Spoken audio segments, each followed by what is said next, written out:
We're live, or so it seems, for yet again Oh, another coffee and astronomy hangout. I've got my Death Star mug here with some ooh. awesome coffee in it, and I did this intentionally for because we're going to be looking at some Death Stars in a Haha. minute. Womp, womp, S- womp. But no, Ron, no. We got a good one for y'all tonight. It's going to be a lot of fun. We've had some turn of events come over in the last few days that myself and a few of my friends, my colleagues here, got wind of, and we're going to check that out. Namely, some supernova, novae, whatever. If we see one, it'll be a supernova. If it's two, it's novae or something like that. Anyway, whatever. Novae. My name is Will. I'm the Deep Sky Dude. I run all the stuff at Deep Sky Dude. If you followed me on there, then I'm the guy that does all that. But the guy to this direction of me, Mr. Stephen Hummel, is the guy that runs that big 16 behind him, and he's with us from the McDonald Observatory. It's dark out there. He's got clear skies. How are the skies, Stephen? Are they pretty good? It's pretty much as perfect as you can get. I couldn't ask for any better conditions tonight. Forecast is just perfect skies all night and the next day and the next day. So I'm happy. Yeah. But yeah, I got this big 16-inch RC behind me. We're gonna have a look at a few different galaxies we've already pre-selected that may have, or some of them definitely have supernova going on in them. Some of them I'm not so sure. We'll find out. But we can also take requests. If there's something in particular you want to look at in the sky that you know is up right now, you can just shoot it our way, and we'll see if it can be done, and we'll have a look at it. But yeah, Oh, and the good to guy have you, below Stephen. me, that's Ron Sparkman, my man Ron. I want you to introduce yourself, Ron. Oh, I'm right here. What's going on, everybody? I am Ron Sparkman. If you don't know me, I do all kinds of things. So you find me at the Space Dude on Instagram. But I get to work with a lot of awesome organizations and people. I work with the Space Foundation as a chief curiosity correspondent. Own my own space media company called Stardom. You can find me at Stardom Space. Also get to do some really, really cool stuff with an organization called Explore Mars. I'm the communications and social media manager over there. So we're always talking about all the space stuff. So yeah, it's pretty awesome time. And then I get to come on and do these live streams with my friends and nerd out about all the cool stuff that's going on right now. So Will, thanks for having me on as always, man. Yeah, man, absolutely. We kind of an impromptu session because of some of the stuff that's going on, and but I love it because these are some of the best ones that we do when we're just hanging out, chilling with some cool people in the chat. It looks like we got Corin from the UK. Good morning, because it is daylight over there. Believe it or not, we live on a globe, and some parts of it are in sunlight, and other parts aren't. It's crazy. Don't tell POV. Yeah, exactly. We're gonna test that theory tonight, though. So here we go. Camilla, good to see you from Pasadena, Texas. Is good evening from Corin. Hey, what's up? Vintage. Oh, I lost my thing. Vintage Ventures. There we go. What's up? Anybody have a chance to see the meteor shower? I went out last night. I saw 0 meteors. Anybody else? Yeah, I tried, but right as it's supposed to get good, I got a little cloudy here, and I didn't really see much. I think I saw one little one. And you've got some of the best skies in the world out there. So if you didn't see any, I'm not really. There's not much hope for me down here in the soup. I mean, there could have been others. It was It was cloudy. very stormy here. Yeah, so I'm with you guys. Yeah. Oh, well, even though the peak may have been last night for the Lyrids, it's a pretty broad peak, and there's still a good chance now. But we'll see. Maybe I'll throw up my old sky cam, in the corner or something. I could do that later. That'd be interesting to see if we catch any in those. But yeah, there's definitely still time to see those Lyrid meteors. They're not going to just stop. Like, they don't do it for like 10 hours and then they're like, no more. We're not going to put any more of us in your atmosphere. These are debris trails from comets that are left behind and the Earth goes through them. So sometimes they're a little wider than others, and the Earth will continue to go through them for a while. So maybe a couple of days either side of the peak is typically decent. It's the peak is always the peak, right? So Yep. What's up, Gloria from New Jersey? Greetings from Denver, Mr. Michael McLaughlin. Very, very good to have you. Right up the road, man. Right up the road. Yeah, just not far from Mr. Ron Sparkman's nebula back there. Let's see. Ryan Weichert, what's up? How you doing? Celsa? Yeah, I think I even remember how to say it, right? Yeah, Yeah. I think that's right. Yeah. Vintage Ventures saw 0. Not a That one. happens. Yeah, that happens, man. That was my score last night too. It was a big fat goose egg. Steve Olson, what's up, buddy? How you doing? Corin says it's 3:34 a.m. here, Will, in the UK. Oh, okay. So it's technically tomorrow morning, but Well, you got a better chance of anyone else here. If it's in AM hours, that's kind of when you expect to see the most meteors. Yeah. that's right. Anywhere between 2 a.m. and dawn is really the best.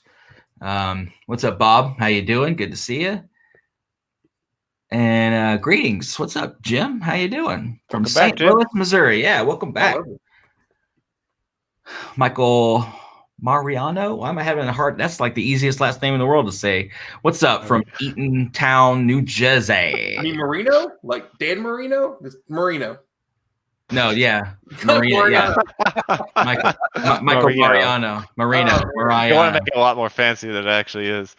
Yeah, well, I'll butcher your name, I promise. Shawnee. I'm just kidding. Shawnee Smith from the Space Coast itself, checking in. Nice. Terry Rhodes, what's up, buddy? How you doing? Yeah, I got a lot of people tonight.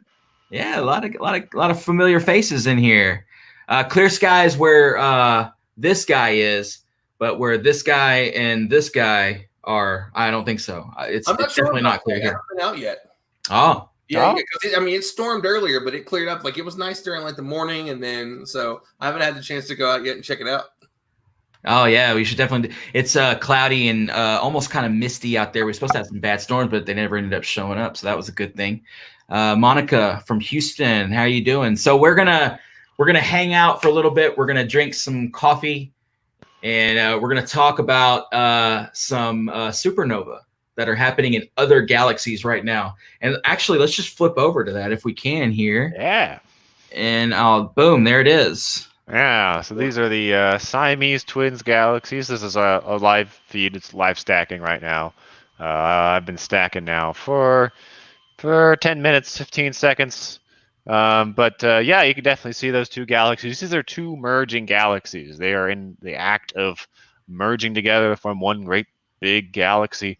But you see a bunch of stars, but one of these stars isn't like the other. This guy right here, that little guy, that's not a star because it wasn't there about a month ago. That's a supernova, and it's a very massive star that essentially exploded in one tremendous moment. And there are different kinds of supernovae, but this particular one is a relatively massive star, it's believed. And although the explosion itself may only last a moment, for a while afterwards, it heats up everything around it, and they can actually get brighter over the days. And we think this is probably a relatively bright supernova. And it may be starting to get dimmer soon, but right now that's near maximum brightness, I think. It shows up pretty well on this image. Usually, if you want to see something like this, you got to expose for a really long time. But this is real quick and dirty, and there it is. As a matter of fact, if you had a nice telescope in dark skies, you could visually see that supernova. Yeah, it's about magnitude 15 or so. So it'd be tough, but you could easily do it. Yeah, it rivals the light in like in the rest of it. And I know that's a thing, but it's always amazing to see it, and especially to see a new one. Like this is one that was recently discovered. This wasn't there a month ago, as you said, and now we're looking at it. And you can see it like it's if you really look at it in comparison to brightness, it looks as bright as anything else in all of that area that's shown there. It's that's right. Yeah, I mean, this is the core of the galaxy where there are, millions of stars real packed in, and that one star dying is brighter than the core of all those the light from all those millions of stars collectively. So yeah, I mean, it's outshining most of the light from everything else in both these galaxies. So it's that's a big one. That's a bright one. Yeah. I think there's only one other supernova documented in this pair of galaxies, which I think was in the 90s, if I remembering correctly. So yeah, that's what we think is happening to cause that is Now, as these galaxies merge, oftentimes what happens is you get a lot of star formation really fast. It's called starburst, like the candy. Basically, all that gas gets all mixed up, comes together. You form lots of new stars, and where you get lots of star formation, you tend to get lots of really big, massive stars forming quickly. The more massive stars you have, the more likely they're going to blow up pretty soon in cosmic terms and cause a supernova. Because the bigger the star, the brighter it burns, the faster it lives and explodes. Live fast, die young. So that's why we think this has a higher rate of supernovae than other galaxies like our own. Like our Milky Way, for example, we think it has roughly, as a big star goes supernova maybe every 50 years, although we're kind of overdue. It could be more like 100 years. But that's based on estimates of understanding. It should be every 50 years or so. A big star blows up in the Milky Way. But here we've had 2 in, a couple decades. So yeah. Pretty good. Why we're all rooting for Beetlejuice. Come on, you. Yeah, we would love for that to happen any day now. And we've had we've had these supernovas occur from time to time.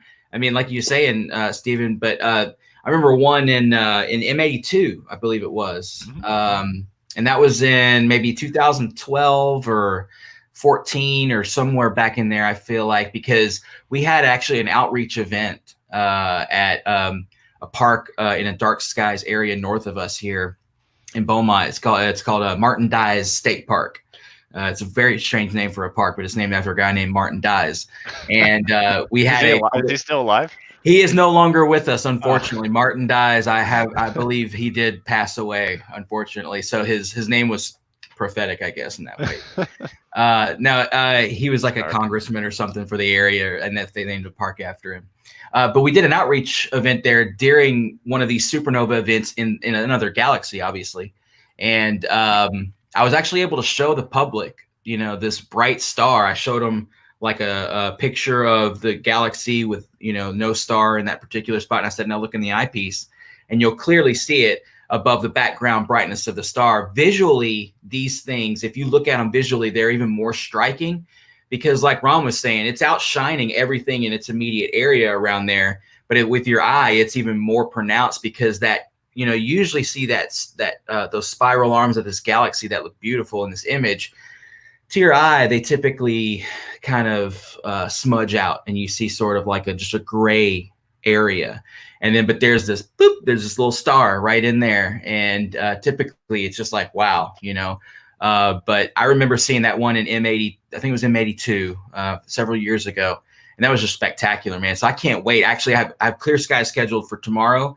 So I'm actually going to set my telescope up and try to get my own horrible images of this and see what happens. And I'll probably end up getting an image, but it won't be anything near as this clean and zoomed in, obviously, too, because my scope is a lot smaller, a little smaller, just 10 inches smaller than the 16-inch that Stephen is using here. But it's fascinating to know that. I mean, okay, so we're watching this event, and it's going to probably go for like 2 weeks or 3 weeks or however long it's going to go. Something and like yeah, and it happened, in April 22nd.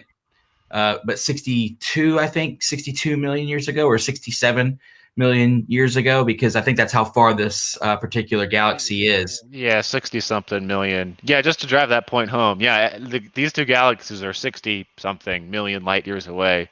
All these other little stars are a few hundreds to thousands, and they're all within our galaxy.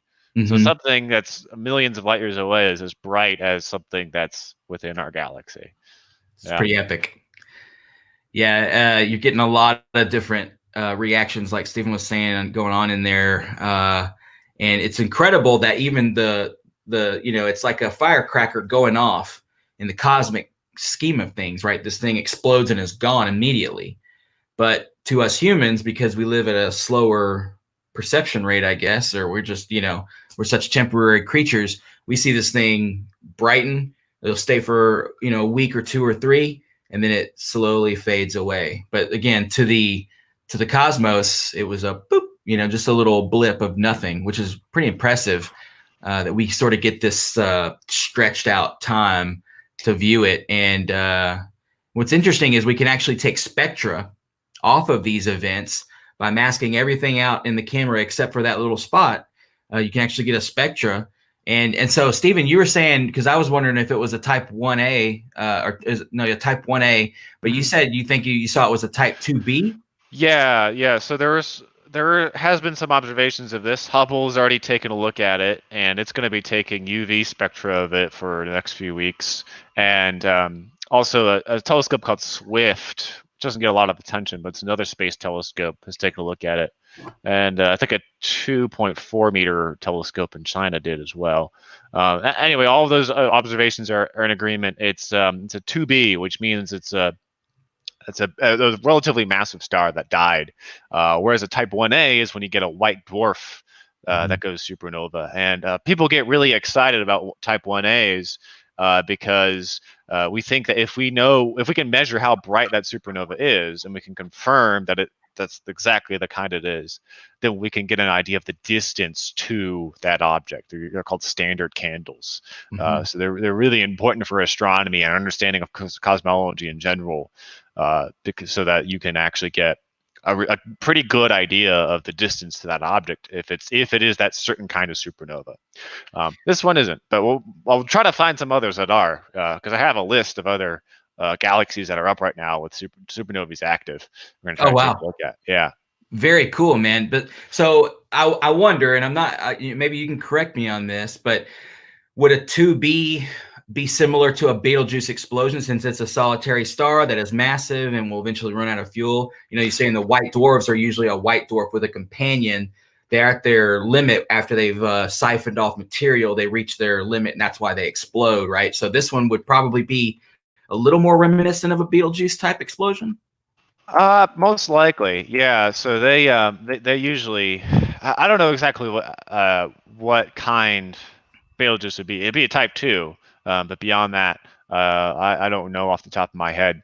But it was a core collapse supernova, which is exactly what we think Betelgeuse will do. We think that essentially what this is a very massive star, right? And gravity is pushing down on the star.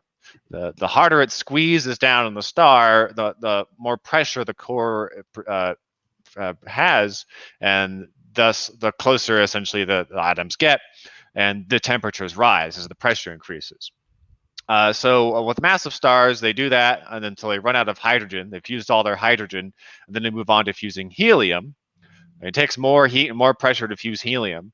And then when it runs out of helium, it shrinks down again, because when it runs out of fuel, essentially there is less fusion and heat being generated to resist gravity coming in, right? So gravity is trying to squeeze, fusion's pushing back. So basically it forms these layers inside the star where you get heavier and heavier elements down within it.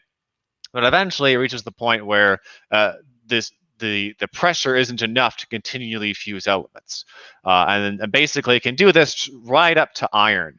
And so it'll go from hydrogen to helium to carbon and oxygen, and then it'll go to silicon and iron. Those last few elements taking literally just a few weeks or days in some cases. But then when it runs out of that, because it loses energy with each element going on, it essentially collapses in on itself all at once. Gravity wins, and then right at the final moment, before it collapses all the way down, fusion restarts, and it explodes in one tremendous moment. And that's what we think Betelgeuse will do. But most other stars won't, because they're not big enough to reach that point. Okay. Interesting. Real quick, while we're doing this one, I wanted to get some comments. Of course, I want to put some stuff up here. Jonah, what's up? How you doing? From Groves, Texas. That sounds familiar. I may or may not be from that exact town. Cool. Joe Richards says, is Deep Sky Dude actually doing Deep Sky? Well, of course, Joe. That's all we do here at Deep Sky Dude. The moon, whether you want to believe it or not, is pretty deep, man. It's 240,000 miles away. That's a long walk. Good to see you, Joe. Muncie, Indiana. He says it's cloudy. Sorry, Terry. Hopefully the clouds will break for you. Clear skies. We had clear skies here in the UK, but I guess they're probably going to go away there. Daniel Yunt says, would it be cool to if you could see gas around Nova move away from it. Oh yeah, I think you can actually in some cases. There's what is that one that variable star that had the light echoes? Steven, you know which one I'm talking about? V838 Monocerotis. Yeah, That exact one. Yes. that's a really famous one. Yeah, unfortunately, can't in this case. I think that it's been done a few other times by Hubble and such, but I don't think we're That's going in to get that our lucky. yeah, that's in our Milky Way. That object, right? So it's Yes. it would be impossible to measure something that minute that at these scales, 60 million light years away or so. Yeah. Yeah, certainly not with a ground-based telescope, at least. Absolutely. Yeah. Ron, I just want to let you know you're muted. I know I saw you say something there, but we didn't hear you. So, or maybe you just laughed. I don't know. Yeah, I just I was reading a couple of different comments and I was reading some stuff, but no, I'm actually typing to the people in the watch party that I'm doing for this one. Oh, okay, cool. Questions too. So yeah, I'm just kind of going back and forth, but I'm also listening to you guys and kind of giggling about some stuff. Okay. Good. All right. I just wanted to make sure you knew you were muted there. You like my little laser pointer here? Yeah, I love the little. Yeah, I just realized this is a feature built into the SkyX, and I'm like, oh, that's kind of cheesy, but okay. Anyway, this is the next galaxy we're going to, not too far from where we are right now. Awesome. Not too far from where you are. In the sky, yeah. Even what galaxy are we on again? Or galaxies, I guess they're combining, aren't they? Yeah, those ones, those are the Siamese twins. Those are their nickname. This next one we're going to, I just alluded to, is NGC 4277. 4277. Will, if you want to put that on there. Yes, sir. I've never looked at them, so that I knew that we would see something, in the last thing we looked at. I don't know what this one's going to look like yet, so bear with me for a second. Okay. Move the dome first. Having the dome move is an important thing unless you want to stare at the wall, which unfortunately doesn't help much, does it? I mean, sometimes, I've done that, but usually it's best to not do that. I guess if you're shooting flats, it's probably okay. Yeah. All right, so let's see if we have anything here.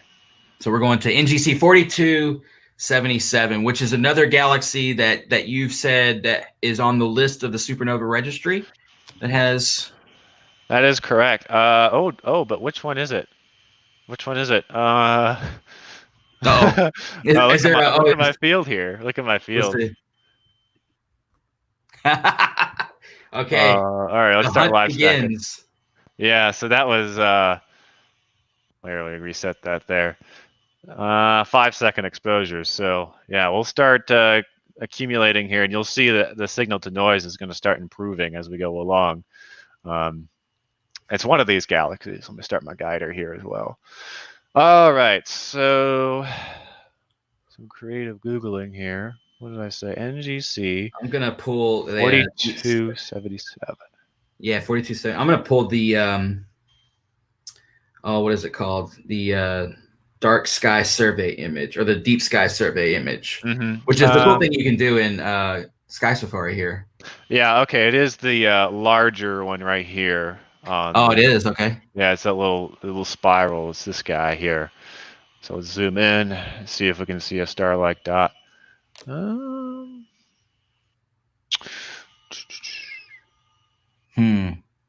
Maybe it's in the perimeter. Let me look up the Discovery image as well. Oh, yeah. Got an interesting question over here. Well, hold on. Okay. Sorry, yeah. Sure. I am indeed. And this is honestly one I don't know. And I don't think I've ever heard this before, but I kind of like the idea of it. This is from my friend Esteban, and space artist, awesome guy. He was at Yuri's Night last year. I think, Will, I think you met him whenever we did the Yuri's Night event that one night. I think so. Yeah. You were there all night. So yeah. Esteban was there. So it's like I've heard the stars that can go type 1A, can go type 1A multiple times. Does that mean both the white dwarf and the red giant survived the explosion? I don't know. I've never dove that deep. The white dwarf won't survive, and I doubt the other one would either. That's a big explosion. Okay. First off, I was wrong. It was not the big one. It's the small one, and it's this star Is right it here. that? Look at No that. way, man! Look at that! It's a big one, and it is a Type 1A here. Yeah, it's Type 1. Wow! Look It's at that! Yeah, this one I know is brighter than. It's the second brightest one that's confirmed right now in the sky. 13.8. Yeah, there is actually another one that I haven't. Just slightly brighter. Anyway, I'm sorry. What was the question again, Ron? Let me reread it to you here real quick. Okay. I've heard that stars can go Type 1A multiple times. Does that mean that both the white dwarf and the red dwarf and the red giant survived the explosion, or one or the other? Or it's like, how does that happen? I don't know that I have heard that at all. I'd be kind of They can. Yeah, I have heard that they can go. You can have a recurrent nova, is what it's called, where essentially a white dwarf siphons off material, goes nova, not full Type 1A, but probably a different kind, and then they can survive the process. With a Type 1A, I'm not a supernova expert, but I don't believe. Sometimes it's theorized that they don't survive, but that maybe some of them do. I think it could. I'm not going to say it can't happen, but it would definitely be very rare. I wouldn't expect it to happen. Yeah, I think from what I've heard, and again, none of us are supernova experts here, but the white dwarf that is holding the bigger star and siphoning material, when it reaches because it can only be so massive until it crushes itself, and that's the star that is completely obliterated. Now, the other one around it, who knows? I guess it would depend on how close they were, the dynamics of the whole system, but I don't know, man. You're talking about one of the most powerful explosions in the universe. I mean, look at how bright this flash is compared to the core of this entire galaxy. Now, this galaxy is 110 million light years away, and look at how bright and pinpoint this. It looks like a foreground star. I mean, in this image, it's just insane. So, how far away is the supernova? It would have to be 110 million light years. It's inside that galaxy, all that distance away. So this supernova happened 110 million years ago, whereas the first one Stephen showed us happened 60 million years or so ago. But they just happened to happen at the right times to reach us at the same time. So it's like a cosmic coincidence. And Stephen, you said they're right down the road from each other, both of these, right? They're just right there. These two galaxies, or this one from the other one. This one's pretty close to the Siamese. Twins. It isn't that far. Yeah, it's a few degrees away. I think it's like 10 degrees away. It's still, so we're still in Virgo, which explains why there's so darn many galaxies here. Yeah, exactly.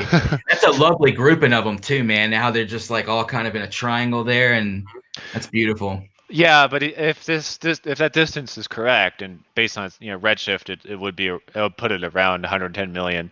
These are likely in the foreground. These galaxies, they're likely much closer than this one in the center.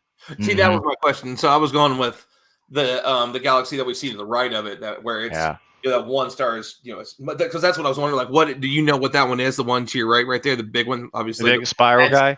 It's NGC 4273. Yeah. 4273. All right. 4273, and it is 91 million light years away, so it's only slightly closer. This is according to Scatsafari Pro.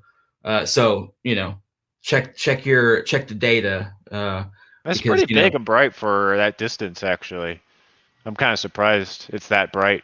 But hey, that's cool. That tells you it's and then is there a bigger one off to the left, maybe?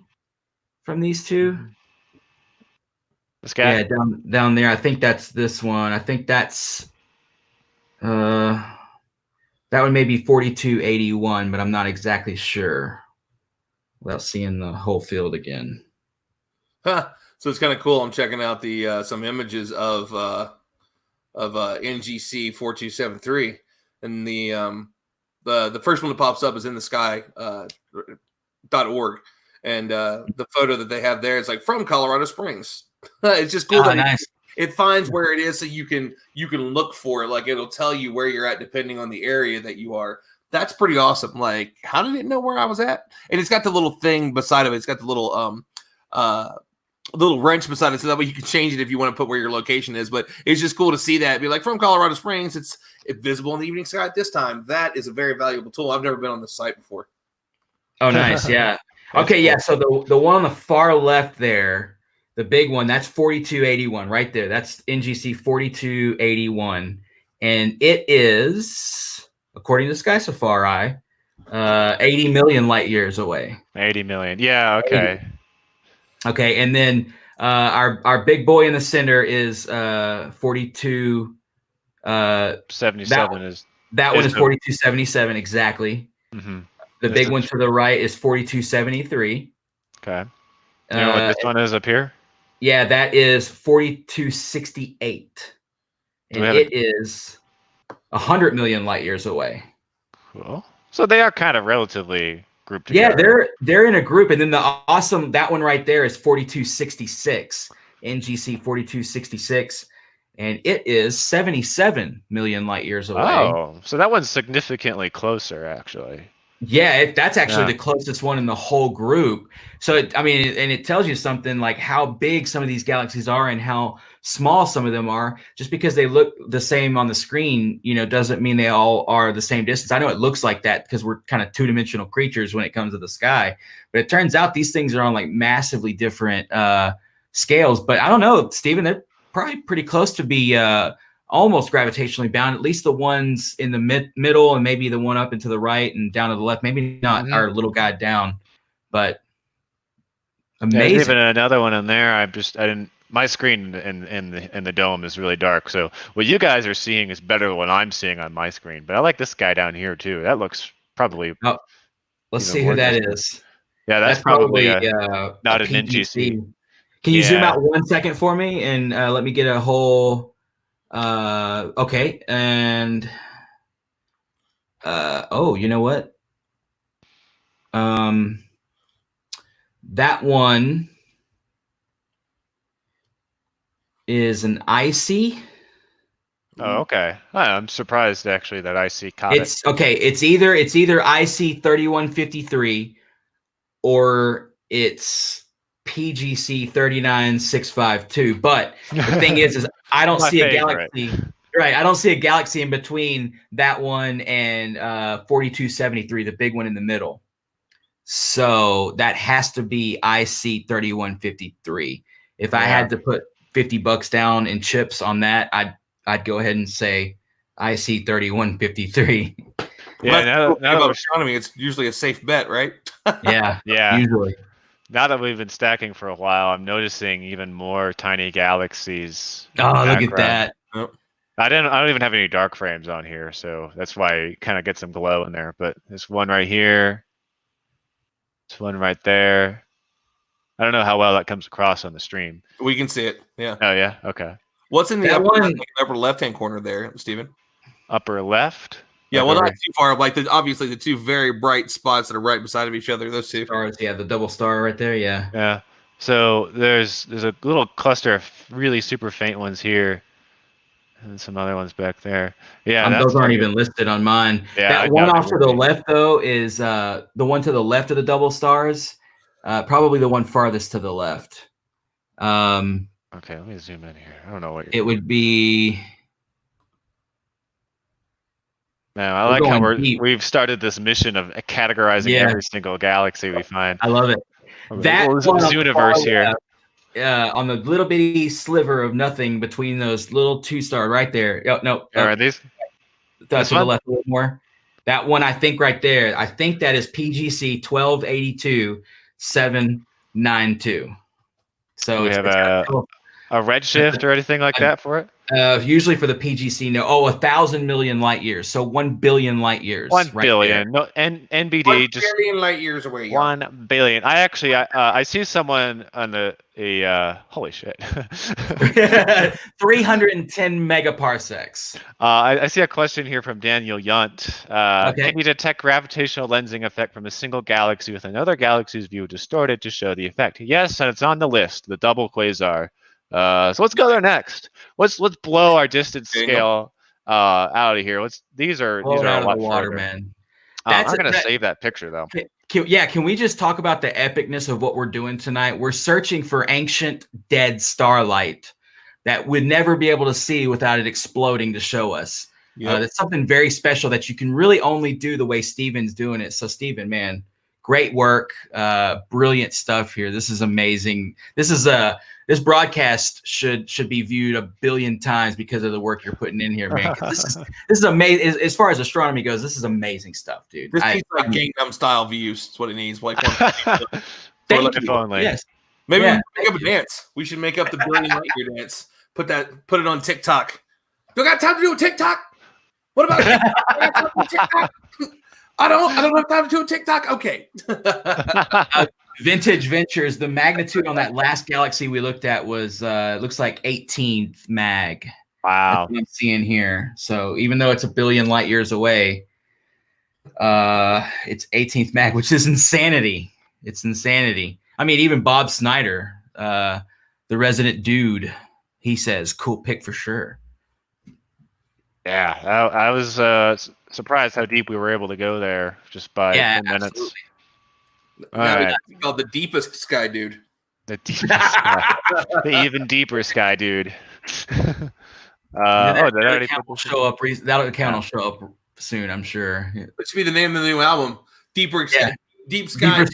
Going Deeper. Going deeper. Going deep.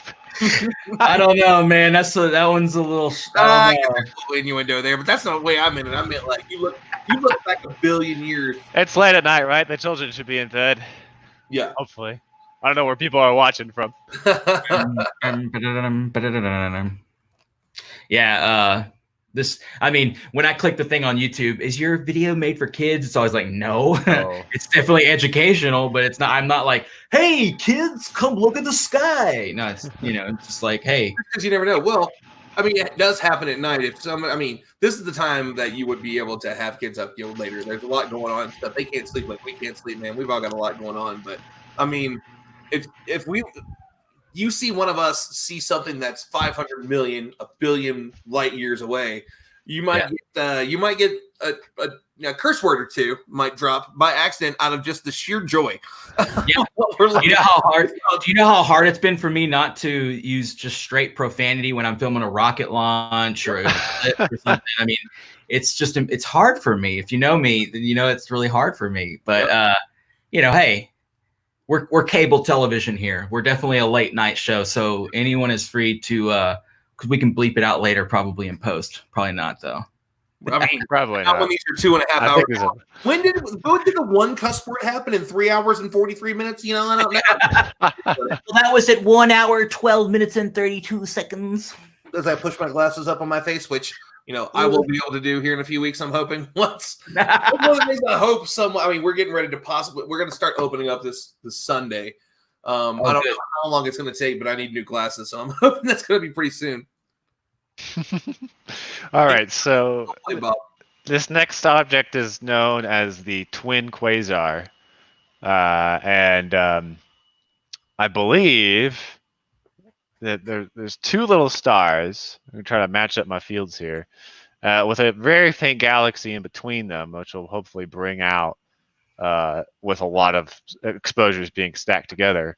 But I think these two, just by matching up what I see in star charts.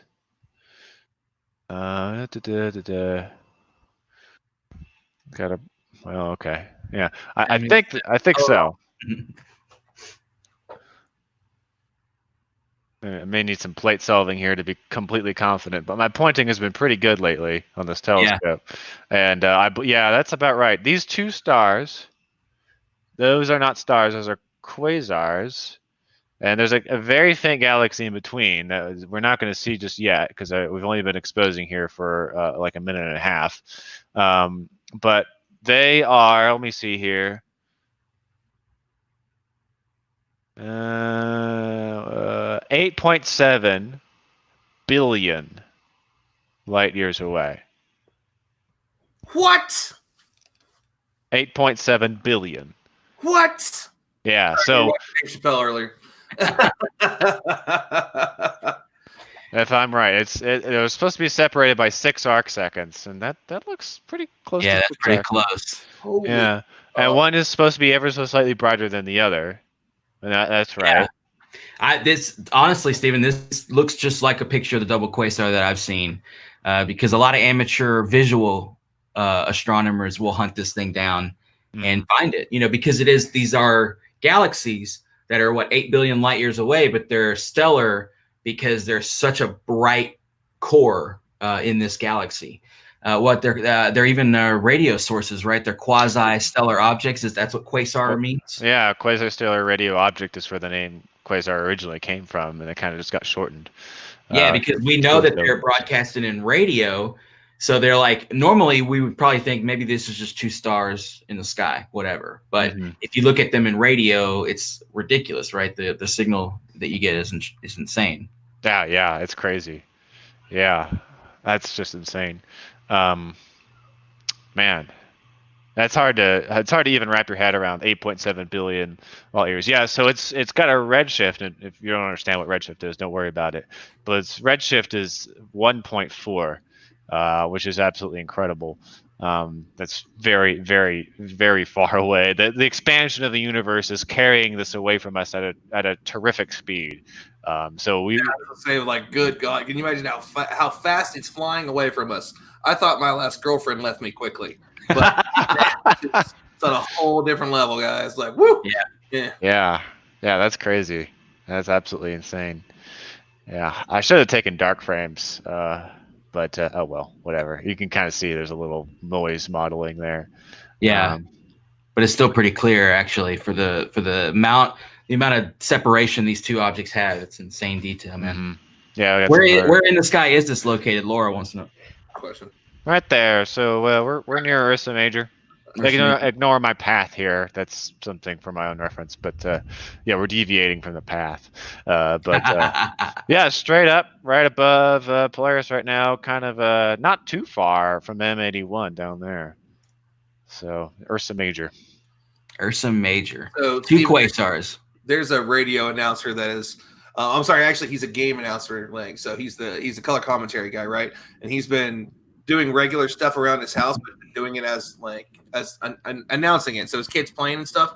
I think that you should do astronomy, but do it like that. Be like, coming up the left side here, gonna come on down, gonna bring you right into the amazing double helix. That'd be fun. And right over here we have the twin quasar. Call it balls in space. I don't know. Different types of sports balls. Wait. Can we find the Spaceballs ship? Oh, I'll try. Oh, yeah. Exactly. Spaceballs, the Facebook cover photo. My best friend has that, and it's been amazing. He's not changed it in a decade, and I don't blame him. Yeah, I'm hoping that we can get the faint galaxy in between them. Nice. So the galaxy itself is in between them, even.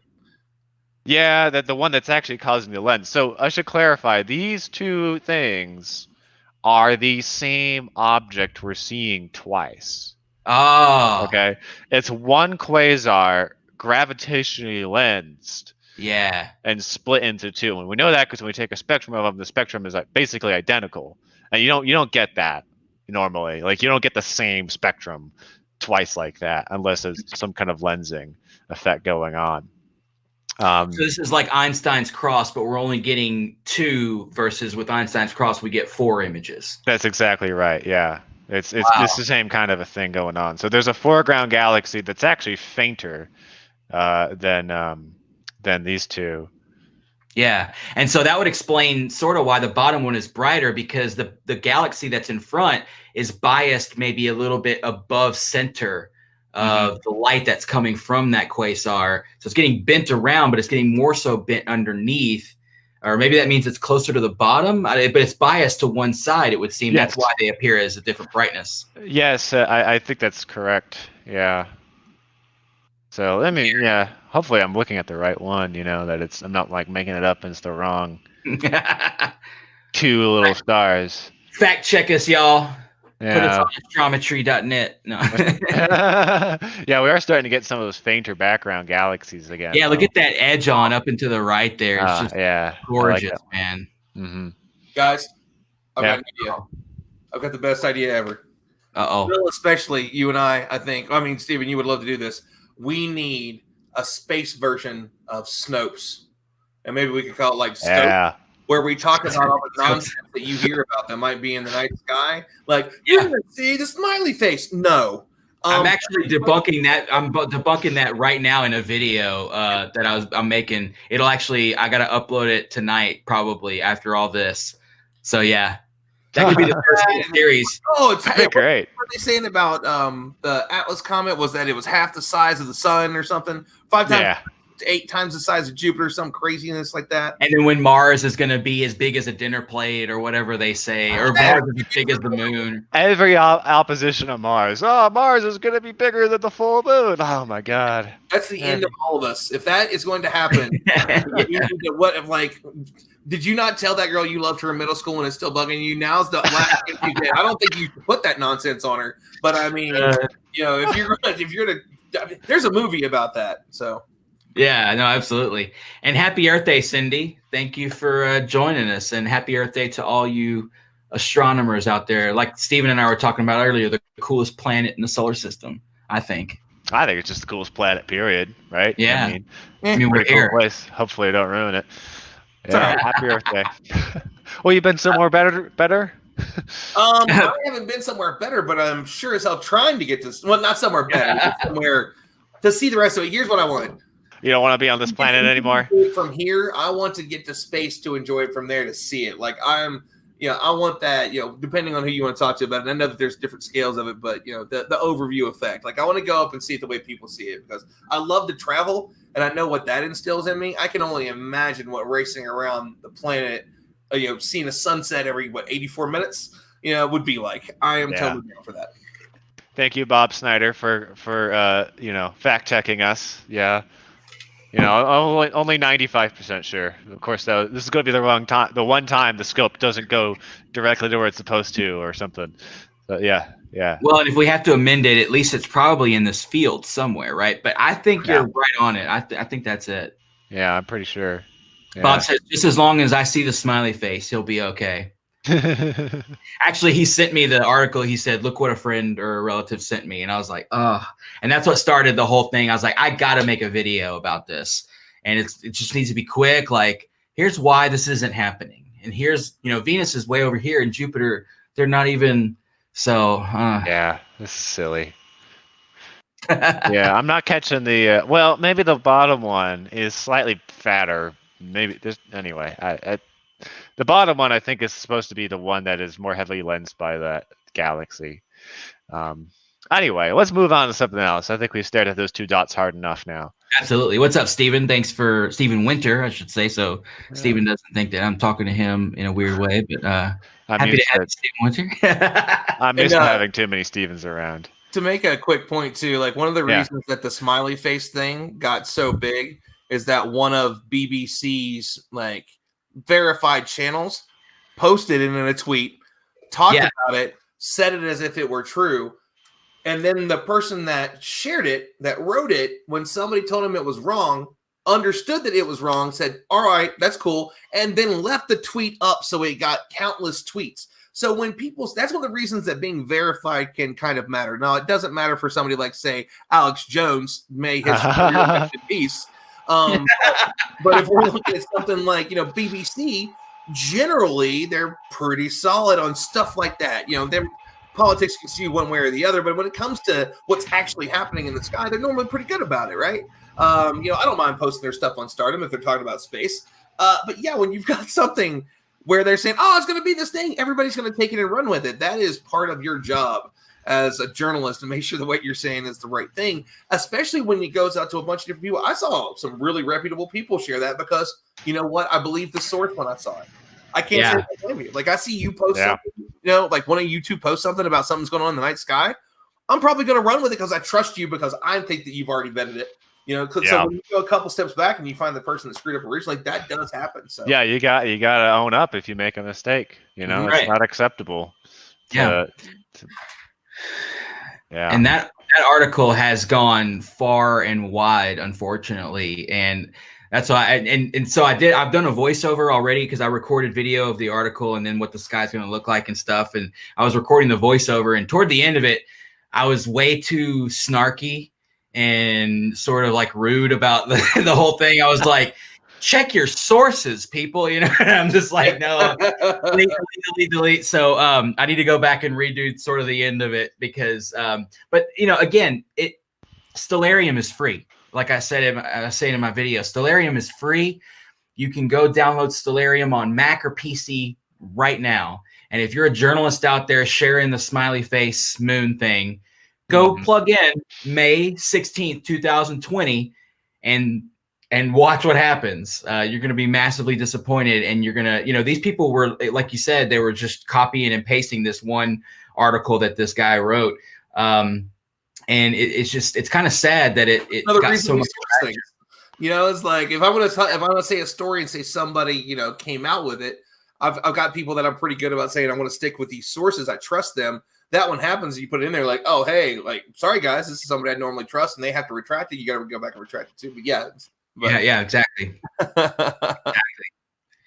Daniel says, thanks for the gravity lens show from a single galaxy. Excellent. You're welcome, Daniel. Thanks to Stephen for showing us that amazing object. Hey, no problem. My pleasure.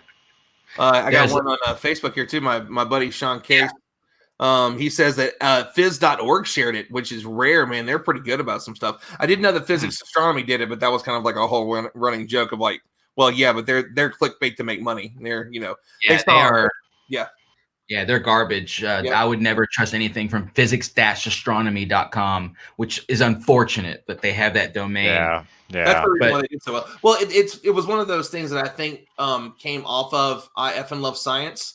Like they saw like, oh wow, you can just post up a bunch of like half nonsense, stuff that's pseudoscience if you want to, and then put a bunch of things around it and say, oh, we're good, and just throw it out there. And that's unfortunate, man, because what a great name. And they lost it too, because now they're physics-astronomy.org. Like I think they lost the original website. I know the original like social media stuff was eventually taken down. Yeah, I remember them as being the .org, I thought. And then so when this story came around, I was like, I saw that it was .com, and I was like, well, is this even the same website? And I went and looked, and I guess it's the same website. I don't know, because I'd only ever seen a couple of other stories that they had done that were wrong in the past or whatever. But yeah, I noticed that they changed it from, I guess, from org to com or whatever it is now. So weird. Yeah. This object, Bob, this is what is it again? NGC 5635, and it's got a Type 1A. I think it's this guy right here, right next to the core. You can kind of see that there's a brighter core, and then there's this little smudge, and that's a Type 1A supernova, I believe. And let me make sure. Yeah, that's it. 220 million light years away. This one. Wow. In Boötes. Yeah. This one's out in Boötes, which is not an area with a lot of galaxies in it. And there's also there's a PGC superimposed, I guess, behind it, but I'm not making that out. But not yet. Yeah. By the way, keep your eye on this screen. This is a live view of the whole sky from here. So I just put that up in case there were any bright meteors that'd show up on there. Oh, beautiful, man, beautiful. Yeah, that's a nice little galaxy though. You got that nice dark lane sort of cutting through the top center there. Yeah, and you can kind of see a brighter core with a blip at what is that, 11 o'clock, 10 o'clock, 11 o'clock maybe? Yep, just right above it. Yeah, 11 o'clock. Yeah, the core of the galaxy is kind of not quite right. You can kind of start to separate the supernova from the core. So it's near the core, but not quite. Gotcha. Yeah, it's definitely the right galaxy. Yeah. Mm-hmm. 5635, you said? Yeah. 220 million light years. Wow. 76. Yeah, that's about what 76 megaparsecs is, right? Yeah, that makes sense. 66 megaparsecs. Yeah, the paper I'm looking at says 76.6 megaparsecs for this one. Oh, so it may even be a little bit further than 200 million light years. Yeah, then. I mean, there's always a margin for error. Margin for error. Yeah, that'd be about 250 million if that's right. So over 200 million, just to put it. Yeah, that's pretty far. Yeah. And for those that don't know, a parsec is a unit of distance. We watch Star Wars and we're wondering how Han did it. Oh my God, that's crazy. Well, that's crazy for a reason. It's not speed, it is a unit of distance. Yeah. Which they tried to heal in Solo. They tried to retcon that. Yeah, but it was like, I didn't either. I was like, nah. I gave him credit for trying, man. Like they knew that it was something that was just way off, and they knew that people have been bugging out about it for a while. So I like the fact that they gave it a shot, but yeah, give them too much credit, Ron. But no, yeah, they tried, but it made the scene really pretty. Yeah, no, it did. That was a fun scene. Yeah, fun scene. Sometimes it makes for good Hollywood, I guess, but that was one of George Lucas's little faux pas there. Yeah, not their best moment. Or was it Lawrence? Was it Cranston? He wrote. No, I guess it was it was in the original movie, so that was George all the way. Yeah. Yeah, look at this guy over here. Yeah. Ooh, pretty. Yeah, some little blob there. Kind of is that a spiral? Let's find out which blob that is. That's a blob. We like doing that here. That could be some little irregular dwarf galaxy, or it could be some faint spiral, or I don't know what that is. It looks like PGC 1810256. Okay. PGC. Yeah. Dial that. 18. Oh yeah. 10256. Wow. Which is 210 million light years away as well, according to Sky Safari. Huh. Well, interesting. So it is probably then somewhat related to the bigger bro. But I don't know. I mean, at that distance, the distance between the galaxies would be pretty significant. You know, 200 million light years away. How far apart are they? They're millions upon millions of light years. Well, how many diameters would you say the big one they are? Maybe 5 to 7? Something like that. Yeah, I don't have any tools to analyze that. That is pretty close, though, man. I don't know. So it could be they could be feeling each other. I don't know. They might be feeling each other. Inappropriate. Yeah, that's an HR issue. We've got to cure that HR issue right away. Now we're starting to make out a little dust band in there as well. Oh yeah, that galaxy is beautiful, man. It's a distant one. Yeah. All right, so I got another one here for my list of galaxies with active supernovae. There was one. Which one did we do before? We did 40. Yeah, we did 4277. So this is the other one. It's actually also not so far from the Siamese twins in Virgo. Oh, really? Yeah. Little triangle there of galaxies. I like that the green laser is like, oh, it's over here. Yeah. At first, I was like, that's kind of weird. But I was like, oh, I'll leave it on there, I guess. It's kind of funny. Yeah, it is kind of funny. All right. What do we got here? Clear these. Start taking exposures again. Corn said, wow. Vintage said they're definitely feeling each other. Yeah. Okay. There we go. NGC 40, 38, and 39. Was that the ones? I guess maybe he was saying the ones that we did. I'm not exactly sure, Terry. Yeah, which ones are you referring to? Ooh, look at that one. Yeah, this is a big elliptical. It is a big one. And this is in Virgo. It's within the Virgo cluster. I remember that. All right, but where is the supernova? There's a lot of stars in that field there, isn't there?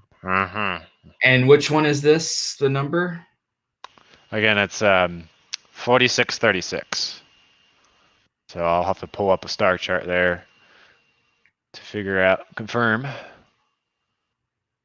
I am slewing over in Sky Safari. Man, that is a big one, isn't it? It's a big elliptical. It's a lot kind of like a smaller 87. Mhm. 87. It's got a lot of globular clusters in there too. Oh, beautiful. So maybe as we expose for longer, they'll start to come up. Hopefully. Let me start the guider here. Just to be locked on target. There we go, a nice bright star.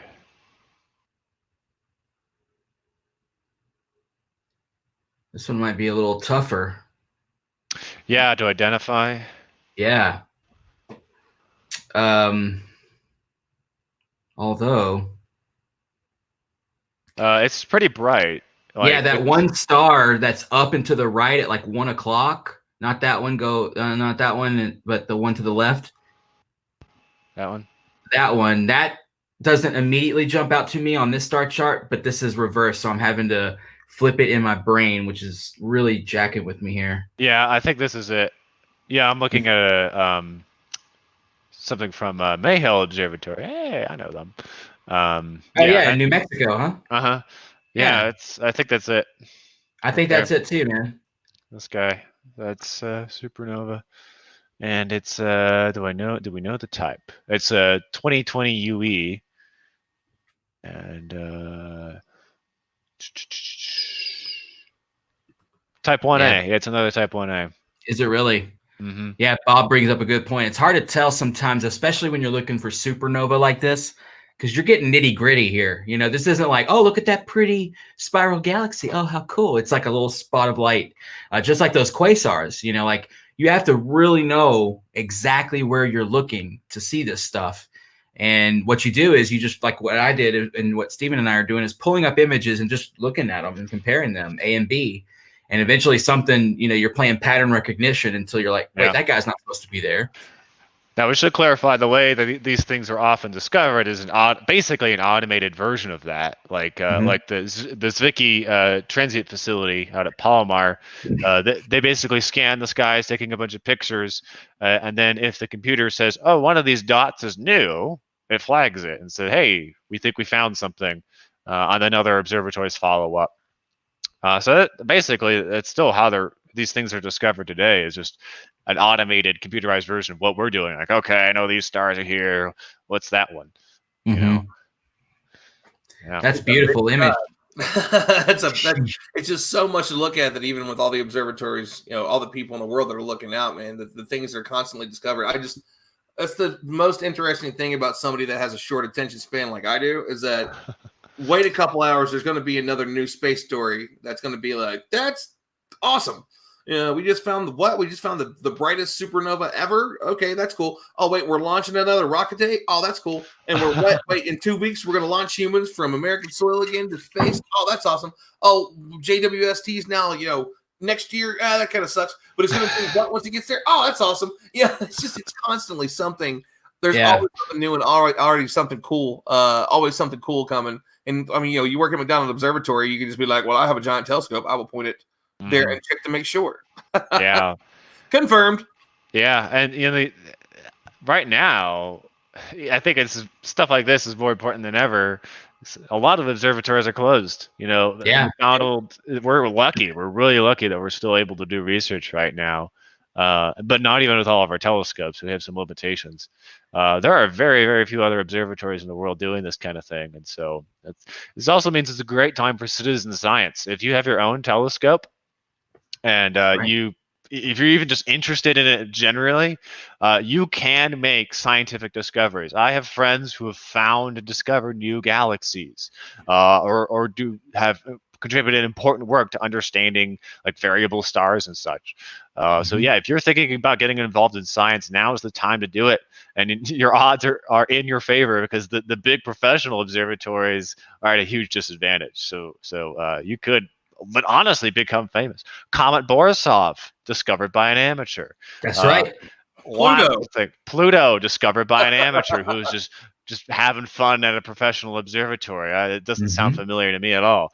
Yeah, no, exactly. Yeah. And I mean, you know, David Levy discovered all those comets that he discovered basically by accident. You know, he's an amateur astronomer. And I mean, Charles Messier was kind of the first in that, you know, not really the first of Pierre Machine and some others, but Machine was a lawyer who just liked astronomy. Yeah, because even back in those days, you could still like space. I mean, they were like the OG space guys, like the space nerds, like space hipsters. Those were the original space hipsters, right? So it's like, I mean, but and as time goes on, there are now just more of us, I guess, and perhaps there were more back in those days. They just didn't know that the science existed. Maybe they just enjoyed, looking up naked eye into a sky full of stars. They didn't know that there was this invention coming or was out on the market that it could actually magnify things for you. We take a lot of that for granted, I think. But, like Stephen said, right now is the time for citizen science because there's so much shut down right now that you could be one of the guys that gets lucky. A friend of mine, Larry Mitchell, discovered a supernova with his eyeball. This was pre-camera days. Yeah. Yep. And he was just searching around. He went to a galaxy Wren. he always knew. Yeah, Bill Wren. He did this he just did exactly what we're doing now, but visually, and he found dozens of supernovae. Yeah. Because I mean, you look at the picture of the galaxy, and you're like, nope, this ain't right. Something's in here, and you report it, go through the proper channels, and suddenly you're now a discoverer of a supernova, which is pretty cool, pretty special.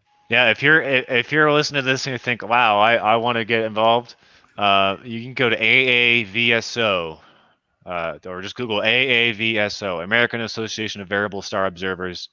They do a lot more than variable stars now, but they're a fantastic citizen science initiative. You can really contribute to serious scientific discoveries with them. Yeah, absolutely. You like sciences too that when you hear somebody as an amateur astronomer, you don't really know what the next part of their story is going to be. Like, one, you don't hear a whole lot of like amateur chemists or amateur biologists. Like, that's not something that you see groups of. You don't see people doing meetings at the local museum for it, as far as I'm aware. No, you're right. But you dive into it now. There are some stuff that you'll see it with paleontology, but it's really rare that you hear of these massive things that are found, these massive discoveries.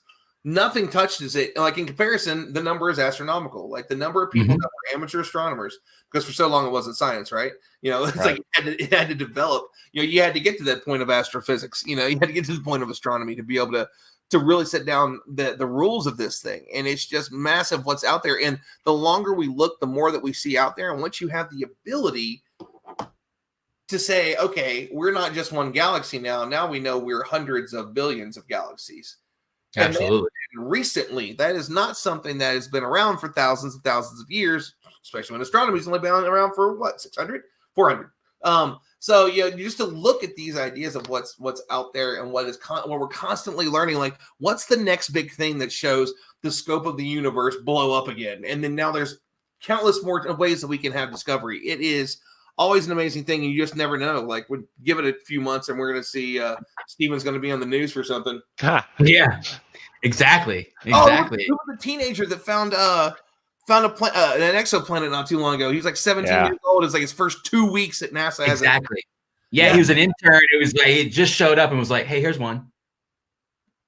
But yet we got journalists that can't even figure out where the moon and Jupiter and Venus are going to be. What a crazy world. Literacy is so important. Yeah.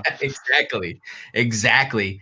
Ken Churchill coming in. Thanks, Ken. You guys do a great job with this. Thanks for doing this. Appreciate it. Thank you for watching, Ken. And thank y'all for sharing the streams. I know y'all share these streams that we do all over the place. And so we appreciate that because you're helping us get these awesome ancient photons to even more people across the interweb. So we appreciate you guys, and appreciate y'all following our Instagrams and YouTubes and Facebooks and all that. I think Stephen just has an Instagram, but you definitely got to follow him on there. Create an Instagram just to follow him there, because I guarantee you won't be disappointed for sure. Joe says his phone's down to 8%, so he can't stay much longer. Joe, have a good evening. Or thanks for joining us. Get a charger. Yeah, thanks for coming, man. Come on back. Yeah, go get a charger. Unless you have to violate quarantine, don't do that. Vintage says Stephen O'Meara made several naked eye discoveries, even beat CCD cameras to seeing the spokes on Saturn's rings. There you go. Yeah, Stephen O'Meara is definitely a name in astronomy that is very, very well known to amateur astronomers for sure. Especially if you come to the Texas Star Party. He's big at was pretty prominent at the Texas Star Party. Steve, sexy. Just say it again. I said that slewing sound is sexy. Oh yeah, much better than my coffee grinder Atlas EQ. It's like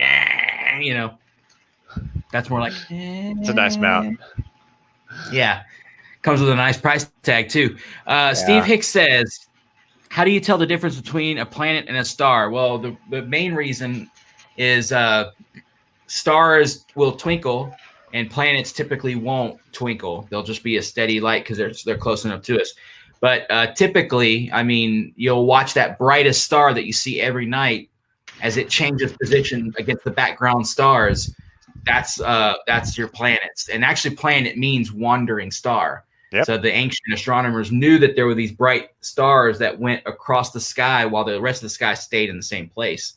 And they were like, well, that's a wandering star. So the word planet was born. And now we know that they are other worlds around our sun. So, I mean, a question for you too, Steve, if you're still listening. Do you mean, how do we tell the difference between a planet and a star in just a regular night sky when you walk out and look up? Or do you mean something like deep sky with what he's showing there? Like, how do we find planets out there? Or how do we tell the difference between a star and a galaxy whenever these things are? Sometimes it's just a tiny little dot as one. So I'm kind of interested how deep you went with that one, because I know we were looking at deep sky when you asked that.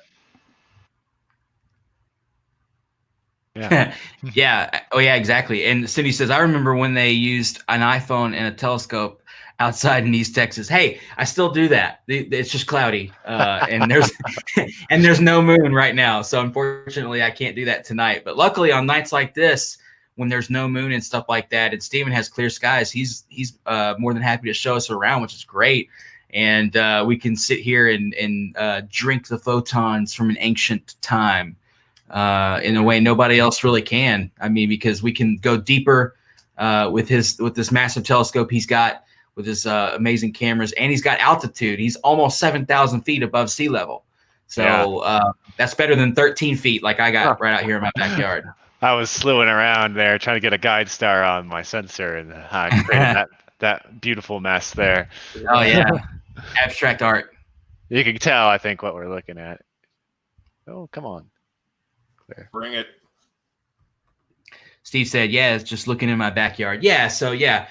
The best way I could say to you, though, is to, look for the ones that aren't twinkling so much, but get yourself, an iPhone software or a smartphone software of some kind, and let it kind of guide you. You can hold these things up now, and it'll show you on the screen basically what's up in your nighttime sky as you move it around.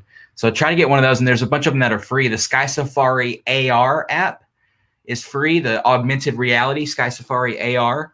Look that up on the App Store, and you can find that. Other than that, though, we can direct you to some paper charts or stuff you could print out online that you could find where the planets are right now, sort of in the sky. And maybe we could show that even in Sky Safari if we get bored later.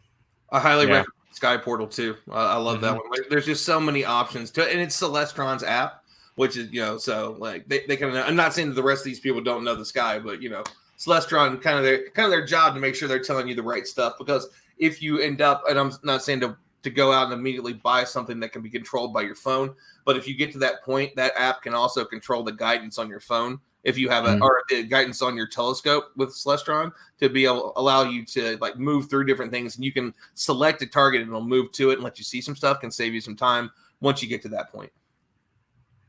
Yeah, absolutely. Brad says iPhones work great for the moon. That's exactly right. Yeah. That's how he became Deep Sky Dude. Yeah, exactly. Yeah, that's right. The live version. Anyway. This is the live Deep Sky Dude. Here's the moon. Here's the moon. Cloudy in San Antonio, unfortunately. So what do we got here, Stephen? Is this M81? This is M81, yeah. And I was trying to find that article I sent you earlier, Will, about a probable nova, not supernova, just a little nova, which is actually rarer to find, honestly, at this point. Because they're much dimmer, right? Yeah, they are much dimmer. This one's magnitude 19. And so that's really dim. It's really dim. I got the article here. I'm having a hard time finding it again. It's in the Instagram. I don't have it on my computer. I gotcha. What do you need out of the article? Is there an RAN deck I can give you for? I guess it Yeah, wouldn't or if matter it had like because you're a already on. discovery image or something on there, if like just generally where it was in the galaxy. I was trying to find out. One of the reasons I wanted to look at this is as I told you earlier. Yeah, even if we don't find this little thing, this 19th magnitude nova in this galaxy, it's still a really beautiful looking galaxy. I mean, look at that. Come on, what's not Oh to man, like? It's gorgeous. it's amazing. I mean, and look at that image that you're getting. How long was that exposure right there? These are 30 seconds, and we've been going for 3 minutes, so I'll leave that up there. 30-second exposures. It's I thought ridiculous. something was really speaking. like What? Siri or something. Like what? 30-second exposures. Are you mad? This is it says is located at RA blah blah blah deck blah blah blah, which is 200.1 seconds east of 87.8 seconds south of center. And okay, sorry, 200 seconds east and 87 seconds south of center. So, is there any way for you to tell us which way is north and south on this particular? Yeah, view? it's true. I think it's pretty close to true orientation. So it sounds like it's near the center, according to their literature here. Mm-hmm. These lines will go away here in a second. Yeah. The sounds like it could be one of these smudges in here. So I guess the next part is to look at a really deep image of 81. Mhm. The deepest image I can find. Yeah, you guys will have to help me out here because my screens are so dim. Yeah, let's see. I'm gonna go to M81 on the Googles. On the Google Maps. On the Googles, let's see what they got for the. Okay, here's an A-pod that should help us. Yeah. Somebody digging deep on some photons here. Okay, now comes the fun part. Can you zoom out just a smidgeroo here? We're gonna get to y'all's questions and comments here in a second, but we're right in the hunt. Yeah. We've got the camouflage face paint on. We've got our scopes out, we've got our scopes out. Yeah, we're shooting objects. Yeah, you have to also ignore these hot pixels which aren't being removed. Hot pixels. There's a few of them. Yeah. Hot. Too hot. Too hot. Yeah. Too hot. Even though it's negative 20 C on that sensor, still too hot. Okay, so that star to the left of the core is that one right there. That is a star. Yeah. And I see that next to that dark band. I'm gonna use that as a guide here. And then so it looks like south of that, it might be that star right at the bottom, Stephen, from this image, but I could be wrong. Here? I think so, but I'm just blinking back and forth here. North and south and east and west are both aligned pretty close to reality. Yeah. So okay, so there we go. So which way would be north then? Well, straight up. Straight up. Okay. And I'm pretty sure this is east. I'm pretty sure it's all true oriented. North is top, east, south, west. Pretty sure. This is just for spatial awareness. Oh yeah, good. That's actually good because this image just turns sideways here, so I have to kind of keep going. Yeah. Back and forth here. Yeah. Doing the pit bull head turn, like the. Which galaxy are we on again, guys? 81. Messier, right? 81. Let's see here. A big, pretty close one compared to what we've been looking at. This is the closest thing we've seen all night, aside from some foreground stuff. Absolutely, yeah. What's up, Jerry McGregor? How you doing, buddy? Good to see you. Just like 12 million light years across. We're at 100,000. Our galaxy's 100,000. This one's 12 million light years. Oh, wait. Away from us. 12 million light. Yeah. This is a big old boy, though. This is a big galaxy. Absolutely. Okay, I'll try to find that article again here. You want me to send it to you? I can. Yeah. Can you email that to me? So I can get on my computer here. Yep, I'll do that right meow. Don't find it first. on the internet. Yeah, that Okay, was it's coming at you. No subject, so you'll know which one it is. I promise it's not spam. I hope. I also was going to look at Sky Safari here and see if I can line up.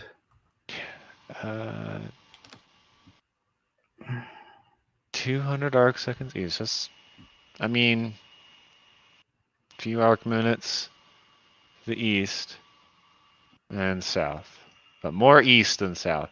I mean, that would put it kind of off over here, I think. So Would it's it? probably somewhat like one of these things. Maybe this one. How big is this galaxy? That'll tell us a good amount about It's pretty how big. I mean, I can't even. it is 21 times 11 arc minutes across. Oh, an arc minutes. Okay, so that would put it within the general area of the core, but it was more east. More than east south. than. So Yeah. somewhere in here. No, that's the core there. So starting from there. That guy or this guy. One of these two or three. Well, you know what? I'm just gonna save the image. Yeah, Right. and we can See what happens. well, we can always check back on it later. Yeah, I'm gonna save it. Looks It's like, in there. Bob linked an article for us here, which I can't actually click on, unfortunately. Just copy Bob, paste it. well, I can't even do that. If I click on it, it puts it up. Remember that one comment the other night that I left that's up? right. I was like, how do you ban people? And then here I am like, Yeah. Oh, I found it. Yeah. Thank you. That's an awesome article. It's really. I see. Oh, our image is better than theirs. oh, dude, that image is such a killer image. I mean, look at the detail and contrast. I mean, in the spiral arms, that scope it just kills it, man. So it's close. It's close to the brighter star near the core here. Okay. It's but they're flipped around. Yeah, so it's they're saying it's okay, we got 3 in a row. Faint little guys. We got that. Are you seeing it, Will, on that screen? No, I'm not. You can't. I mean, I see that dot you're talking about right there, but is that? Well, I couldn't open that link. Let me see if I can. Maybe it's gone since it was discovered, because that was back in February. The journal article was published in late March or early April. Well, I'm looking at one that Bob shared. Mm-hmm. That one's from, like, the way that I know that G runs his website is it says 2013-02-07. The 2013 I think means it's from the year 2013. Oh, 2013. Oh, you're right. It does say 2013. Yeah. Okay. So this one's old. Yeah. This is an old one. Yeah. I didn't look at the year. I was looking at the. I think that's the way that he does it. Yeah. Well, Bob, that was almost helpful. I was really excited there. It's just the wrong year.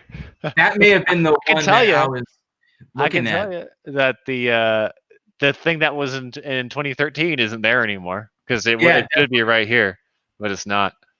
Yeah. Anyway.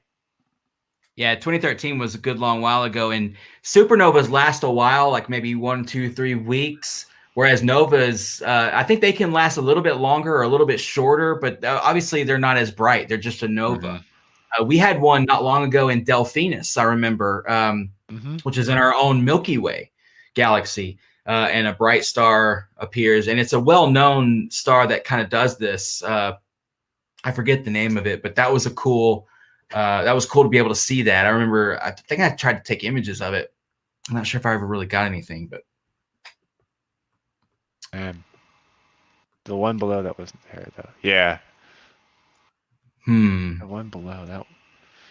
That's true. So there, I think, is in that same region. There is a, looking back at that star, that discovery image, the image from 2013. I don't know how much more time I want to spend on this. Right. Other than, because I know it's going to be faint. I know it's going to be competing with the light. Again, those bars will go away here in a second. Yeah. that it's somewhere in this general region. It's one of these little specks. Maybe this one, this one, this one. It's probably not that one though. All right. Well, we can let's move on to something else. What do you guys want to see out there watching this? If you're still with us after all this hunting and stuff, is there anything in particular you want me to point this bad boy out at? You just let me know. Let's just take a minute to think about this. Like, what 410 years ago, Galileo, creates the first telescope, starts looking through them, man, and sees, Jupiter, sees that. Can you think of, like, if you think, okay, a couple hundred years in the future, when we think about stuff with Star Trek, we think about some pretty amazing things. But if you were to tell him in 2020, people would be sitting around with a device that was looking back tens of thousands to billions. We've looked back billions of light years tonight. What was the biggest one? Like 8.3 billion light years away? Something like that earlier? Yeah. Mm-hmm. Yeah. With computers, well, you wouldn't know what a computer is, but you know what I mean. And as you start thinking about that, like, to be able to dive into this and everything around it is kind of moving on its own, he would think it is pure friggin' magic. Like, imagine where we're going to be in another 100 years. We would think this was crazy 50 years ago. Like, if you would tell the Apollo astronauts 50 years ago on their way to space, oh, here's some cool stuff you're going to be able to see. Buzz, this is what you're going to see. You're going to the moon now. And around your 90th birthday, here's the cool things we're going to know about the universe. You probably would laugh. You might Absolutely. Buzzes like that. Yeah, absolutely. It's incredible how far we've come. That's for sure. Brad, no, I am using a service called StreamYard. StreamYard, not Zoom. I don't care for Zoom too much. I've used it a couple times now, and it's a little weird. Man. I use it because I got to, but I mean, right. Me too. Okay, so I recently convinced my coworkers to switch to Discord, and I'm like, if I could get my coworkers to switch to Discord, why is anyone still using Zoom? Well, I didn't know it was for live streaming though. I thought it was just a chat app. But yeah, it's just chat. That's all. For work, okay. All right. Yeah, but I see. M13 was the request. Put my heavy jacket on. It's nice and chilly now.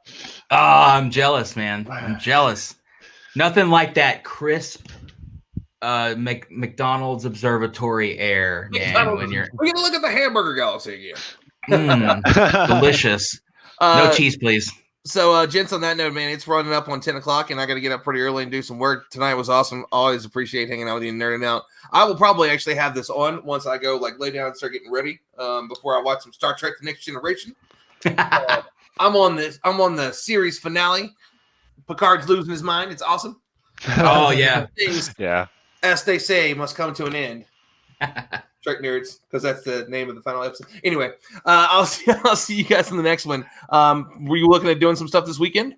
Have a go. Yeah, we might, Ron. I know Stephen probably has some stuff going on, or maybe, but we'll see. I'll also have a more public educational live stream tomorrow from the McDonald account. Nice. You're welcome to watch that as well. I can't invite people on there, but you're welcome to watch. I completely understand. No, I'd love to watch, man. All right, gents, I will see you all soon. Thank you as always. Have a good one, Ron. See you, Ron. Thanks for joining us. Yeah, absolutely, man. Man, look at that. Look at that image. A big bad globular cluster, real low at the moment, but it is rising, starting to get in season again. It's M13. If you've never seen it in a telescope before, man, you're missing out. Yeah, it's probably one of the best deep sky objects you can see in an amateur telescope for sure. Absolutely, man. I mean, in any size, really. It doesn't matter if it's a 4-inch telescope or what. I mean, as big as you want to go from there. M13 is one of the showstoppers for sure. Showpieces, whatever you want to say. Yeah, absolutely amazing. What's up, Sanan? How you doing? Good to see you. Daniel says, good stuff. I agree. This is one of the cooler globulars, and I mean, it's right here in Hercules. It's pretty easy to find. I think you could even see this with a pair of binoculars pretty readily. Yeah. You can see it if you have dark skies. You don't need a telescope. You can actually see it naked eye as a little smudge. Yeah. Right there, but in the keystone of Hercules. Mm-hmm. Hercules. This is a globular cluster in our own Milky Way. So this is what, only like maybe 30,000, 40,000 light years away or so. Forget exactly. It's 30,000 something, 33,000 something like that. Half So a million that's stars. yeah, and that's that's actually in our backyard. Believe it or not, it's not that far away compared to some of the stuff we were looking at earlier. It just completely mind-bogglingly crushes this object. As far as distance goes, this thing is like literally in our backyard. And look at that image. Look at that contrast, man. Wow. And that's how many stars did you say, Stephen? Is it half a million? Half a million? Yeah, 500,000. And you're resolving awesomely pinpoint individual stars there. Considering how low it is in the sky, technically I'm just barely using the whole aperture of the telescope. If this were a little lower, the dome would start to cut it off. So yeah, I think that's pretty good for how low it is in the sky too. Yeah, it's below 2 air masses, right? Below 20 degrees or so. See how it's so comically low. That's hilarious. 2.5 air masses. Yeah. Oh man. So imagine that same image later, like 2 hours from now. You're going to be able to see even more intricate detail than what you're getting there, which is just amazing. Yeah, I got another Omega. I can't do Omega. I really we can't. I was gonna say that we can't do it, Joe. But we'll do something with Omega Centauri one day. Even if I have to do it from somewhere, I'll go out and find it. Yeah, I see what you're plugging in there, man. And I was like, man, I really want to see what Ben wants to see, because the antenna galaxies are just gorgeous. That's over in Corvus, right? Mm-hmm. Yeah, really great pair. Yeah, this will be cool. Corvus is kind of on the outer edge of this swash of galaxies that run through Virgo and Coma Berenices and Leo and this whole band over there. You got the Sombrero galaxy that's pretty close to the antenna. M104 is the Sombrero. Everybody knows M104. I think we've done M104, in fact. We did last time. Yeah. Previous programs. Yeah. So tonight we're going to go tomorrow too during my program. Okay. So you're doing a broadcast on Thursday night then? Is that what I'm hearing? Yep. Okay. So tell us about that while you're slewing over there, man. And tell us what time, where everybody needs to be, and what. Yeah, so you can go to the McDonald Observatory YouTube account. It's the official channel for the observatory. I'll be doing a live stream. Yeah, this is real informal, real casual. We look at what you want. We look at really obscure stuff I would never really look at with a really general audience. But if you're an amateur astronomer, you're just now getting into these things, and you're like, this is really cool, but I'm not quite there. I don't really know how all this stuff works. Then you can check out my broadcast tomorrow night on the McDonald channel, where I'll go to detail and explain, how we know these things, what these objects are. On the list of things to view tomorrow night with this telescope, we got a comet, a nice bright comet right now.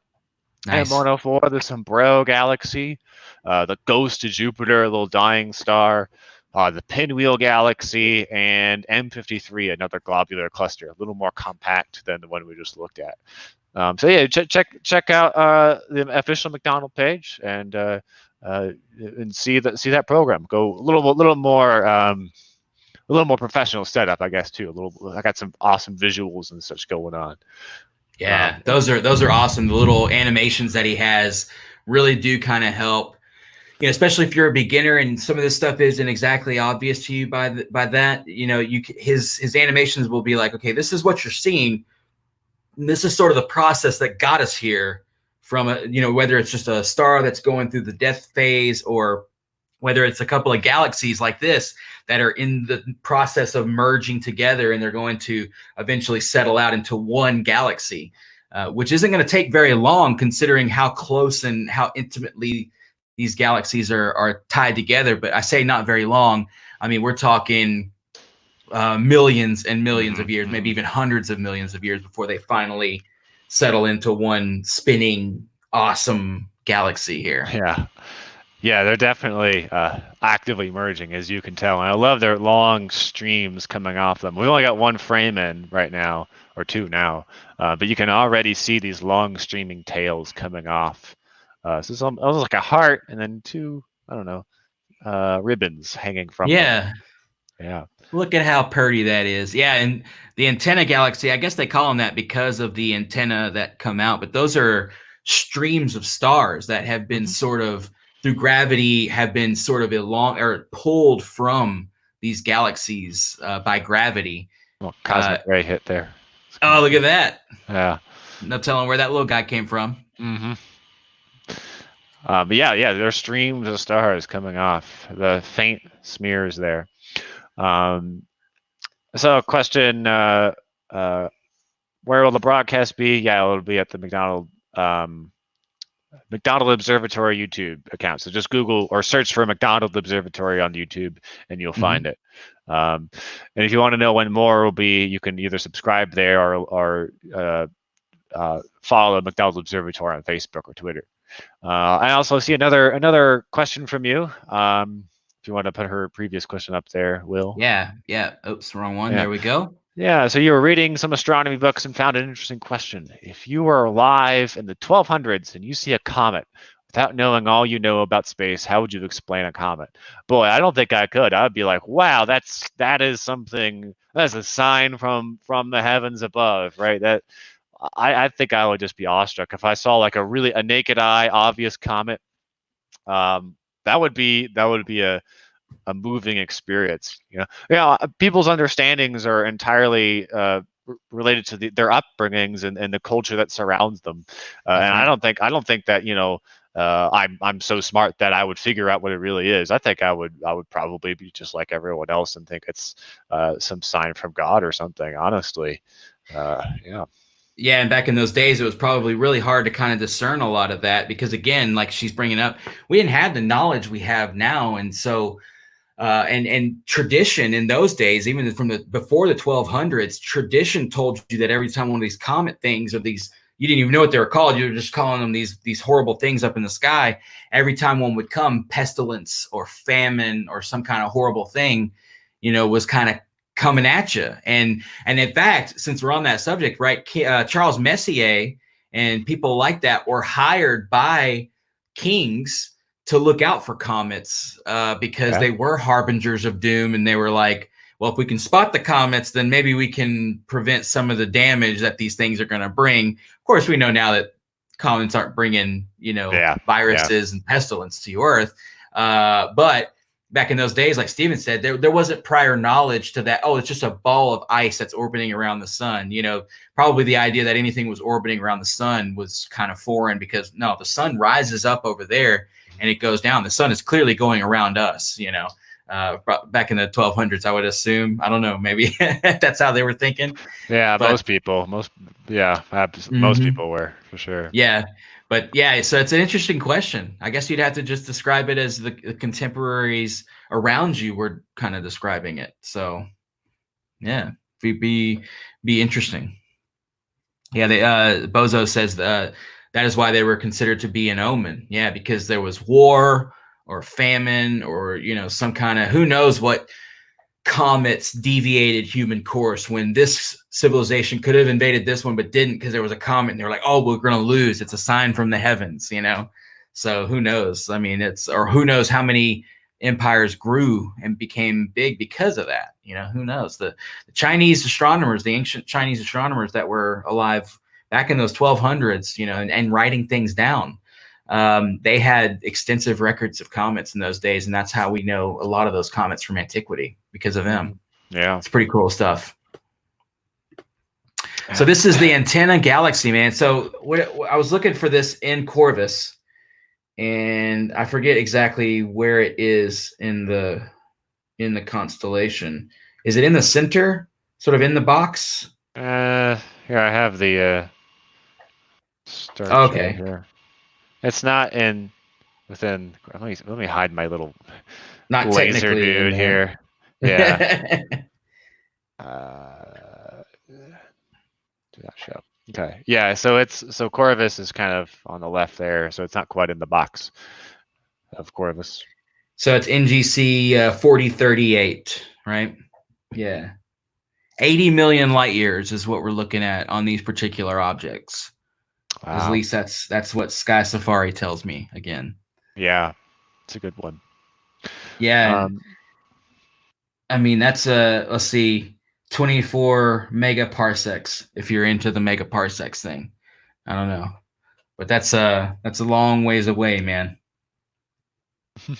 The rat tail galaxies is what it says it's also known as, which I don't think I've ever heard it. I've never heard that one. I don't really like that name nearly as much as the antennae. I like the antennae name. That's yeah, good. this was discovered by the man himself, Mr. William Herschel, on February. Well, what did he not discover? You know? Yeah, I mean, William Herschel, he has a monopoly on everything in the sky besides what Pierre and Charles discovered. But this was he found this one on February 7th, 1785. So in the year 1785, a guy named William Herschel, who was also a really amazing musician, by the way, turned his behemoth telescope to this section of the sky and saw something no other human had ever seen before, or cataloged at least, which is amazing. And it says it's his son and him, because his son came later. They actually cataloged this as two different objects. So John cataloged it as Herschel 1052 and 1053, which is hilarious because William had cataloged him as something else. That's a little interesting tidbit for you there. What's up, Christopher? How you doing? Good to see you. Let's see. Daniel says, we did not have the knowledge we have now just a few decades ago. Data blast of great astronomy data over the past 30, 40 years. Absolutely. Yeah, it's been an amazing last 50 years in astronomy, hasn't it? Where we've gone from thinking that gravity waves are a thing. What's maybe 100? Thinking gravity waves are a thing to actually detecting them. Yeah, sorry. Yes, see, there I go again. Gravitational. Yeah, I do it all the time too. They're so close. The words are so close. Middle Eastern astronomy was fairly advanced at the time, but still comments, who knew? Yeah, Middle Eastern astronomers is why we have names like Betelgeuse and Rigel, I think, and certain star names like that. Al-Natak, Al-Nalam, and Mintaka, those are all the Arabic names of those stars, for sure. We still use a lot of those names to this day.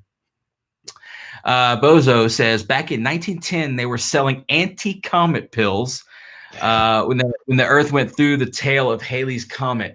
Yeah, the hysteria of society sometimes allows this kind of snake oil stuff to happen, which is hilarious.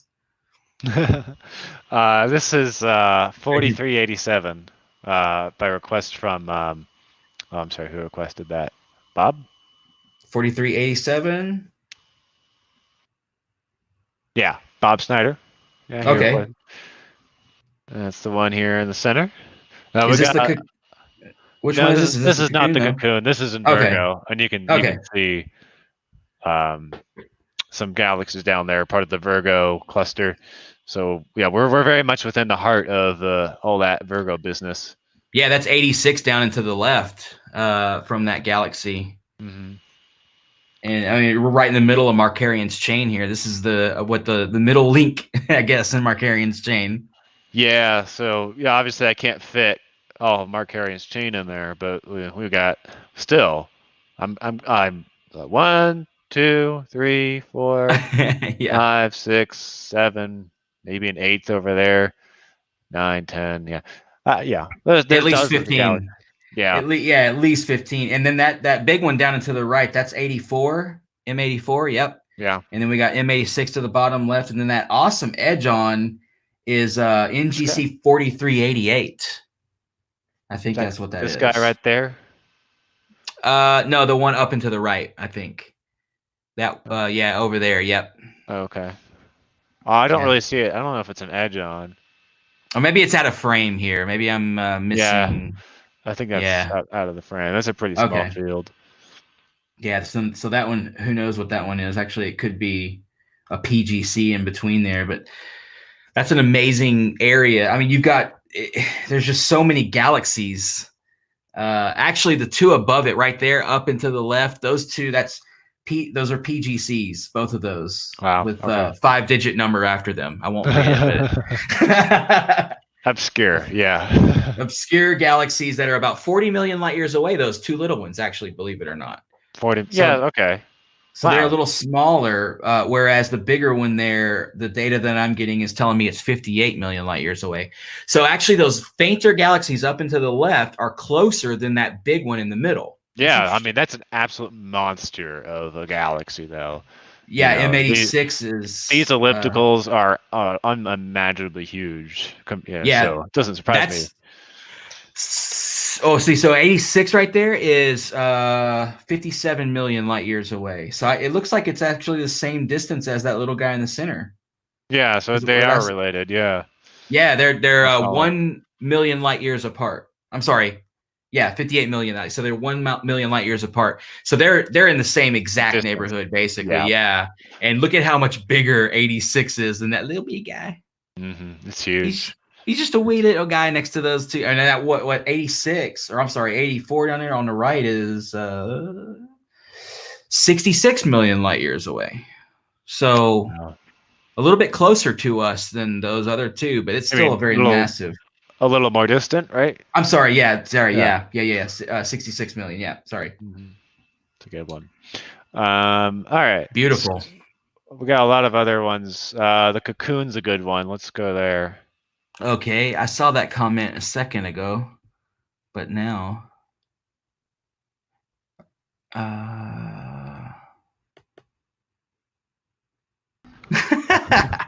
Brad Sloan looking for the Cocoon.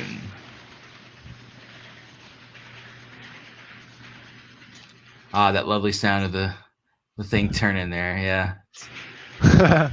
Yeah.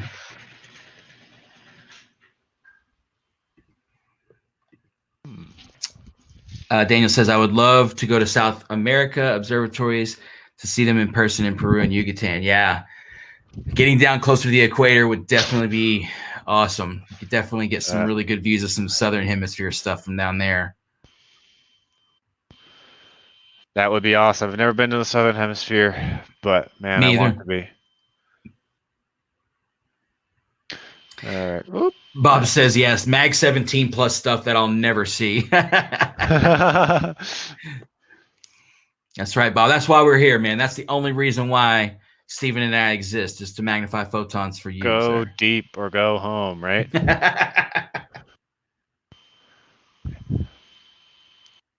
Yeah. Yeah, the HET, you know, up just a few feet away from me, really, just up the road, is routinely going into the mid-20s in its magnitude on nights like this. Which is incredible because that's a big mirror. Yeah, and they're only spending maybe 10, 15 minutes on each target, and they're getting that deep. Incredible. Yeah, so again, the Cocoon galaxies, this is a nice one. Interacting galaxy. You can see there's a little stream here between these two, and it's kind of curled up almost.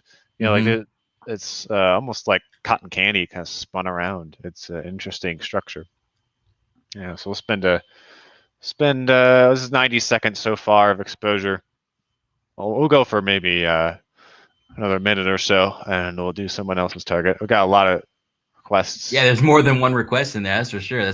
We're glad that y'all are enjoying it, though. That's for sure. Now, this is 30 million light years away, the big galaxy. And according to my data, the little galaxy is 29. So it passed through and kind of came our way a little bit, I guess. Right? Yeah. So maybe it passed through down on the bottom and kind of came through towards us, which I guess means it's going to continue to probably get a little closer to us until the main galaxy starts to absorb it back down. But again, we're talking several million years, dozens of millions of years before that starts to happen. You know, these things are fast in the cosmic scheme of things, right? But then we only get this little snapshot view of this galaxy doing its thing. Yeah, that's beautiful. Yeah. And look at the detail inside it. You know, it's not that grand design spiral that we're all used to seeing. It's really perturbed and peculiar. So this is probably definitely an ARP. But you can see that everything is distorted. And that little bitty galaxy, because obviously that little one is smaller than the bigger one, but look at the damage it did to the overall consistency of that galaxy. It just kind of came through and wrecked shop, and it looks like it maybe took some stuff with it or left some stuff behind or something. They there. changed. They shared information. Yeah.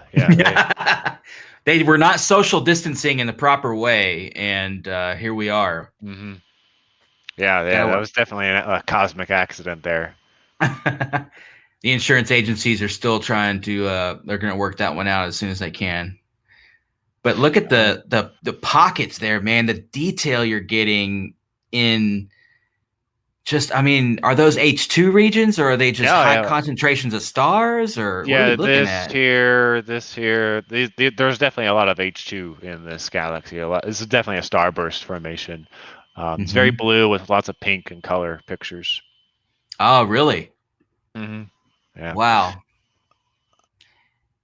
All right, so we've got another. Going back up. Did I miss anything? M44 is too big to fit in here. Polaris is right. I can't really look at Polaris very well because of the mount. That's really hard, believe it or not. With an equatorial mount, looking at Polaris is really hard. Yeah. Okay, 4361. I don't remember that one off the top of my head. Remember, it's the other Planetary in Corvus, not Ghost Jupiter, right? I think it's the Ghost Jupiter is in Hydra, so this is the one in Corvus. Right. Yeah, Corvus. This is actually a beautiful. If it's the one I'm thinking of, it's a beautiful one visually, but it may not be the same one. Let's find out. There's a very famous one right there in the middle. I don't remember the name of that one though. Can't remember the nickname. I know I've seen this.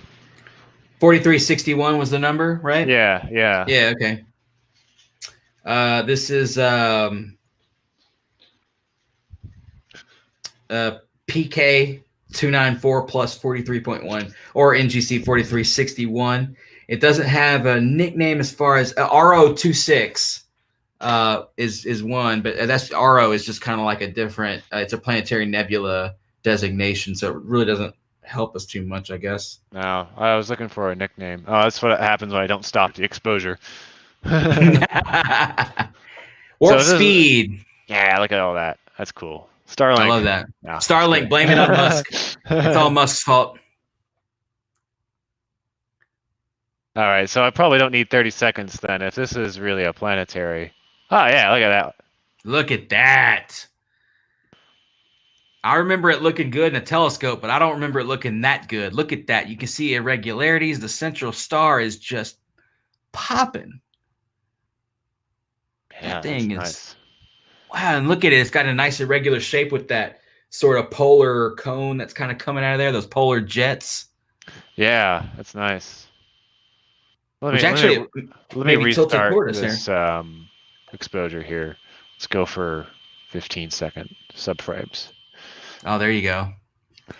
While you're doing that, Jerry says he spent 8 months in Antarctica, which is ridiculous. Most people have never even been to Antarctica. He spent 8 months there.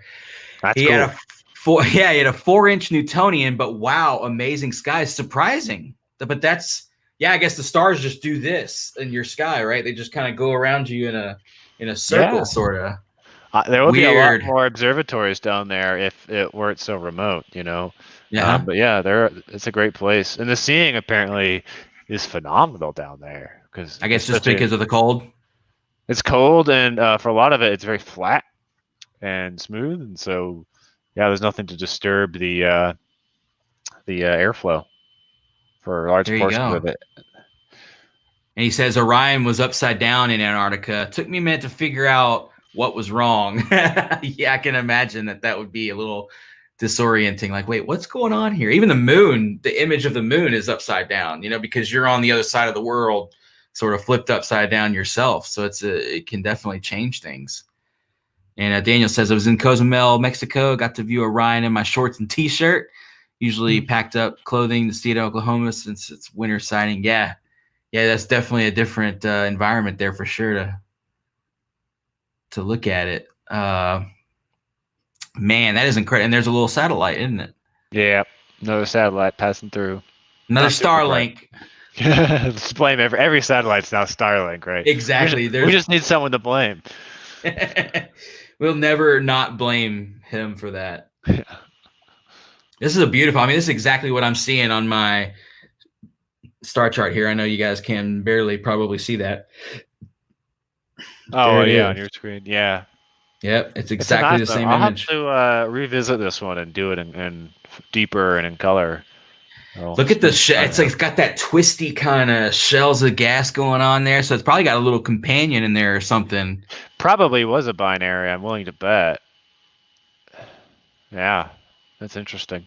Look at that, how massive you can get that image, man. That's insanity. Yeah. And there's a little that little edge on galaxy down and to the right there. Look at that little thing. PGC 864871 for your records. If y'all need that PGC number for your records, there it is. Mm-hmm. I can't get it. No distance on it. Working your way through the PGC list. Trying to get them all. I'm gonna get them all, man. Let's see. That's magnitude 16.6. That little faint galaxy down there, which is pretty impressive. What was the magnitude? 16.61 is what I have. Yeah. Cool. And this is less than 3 minutes here of exposure.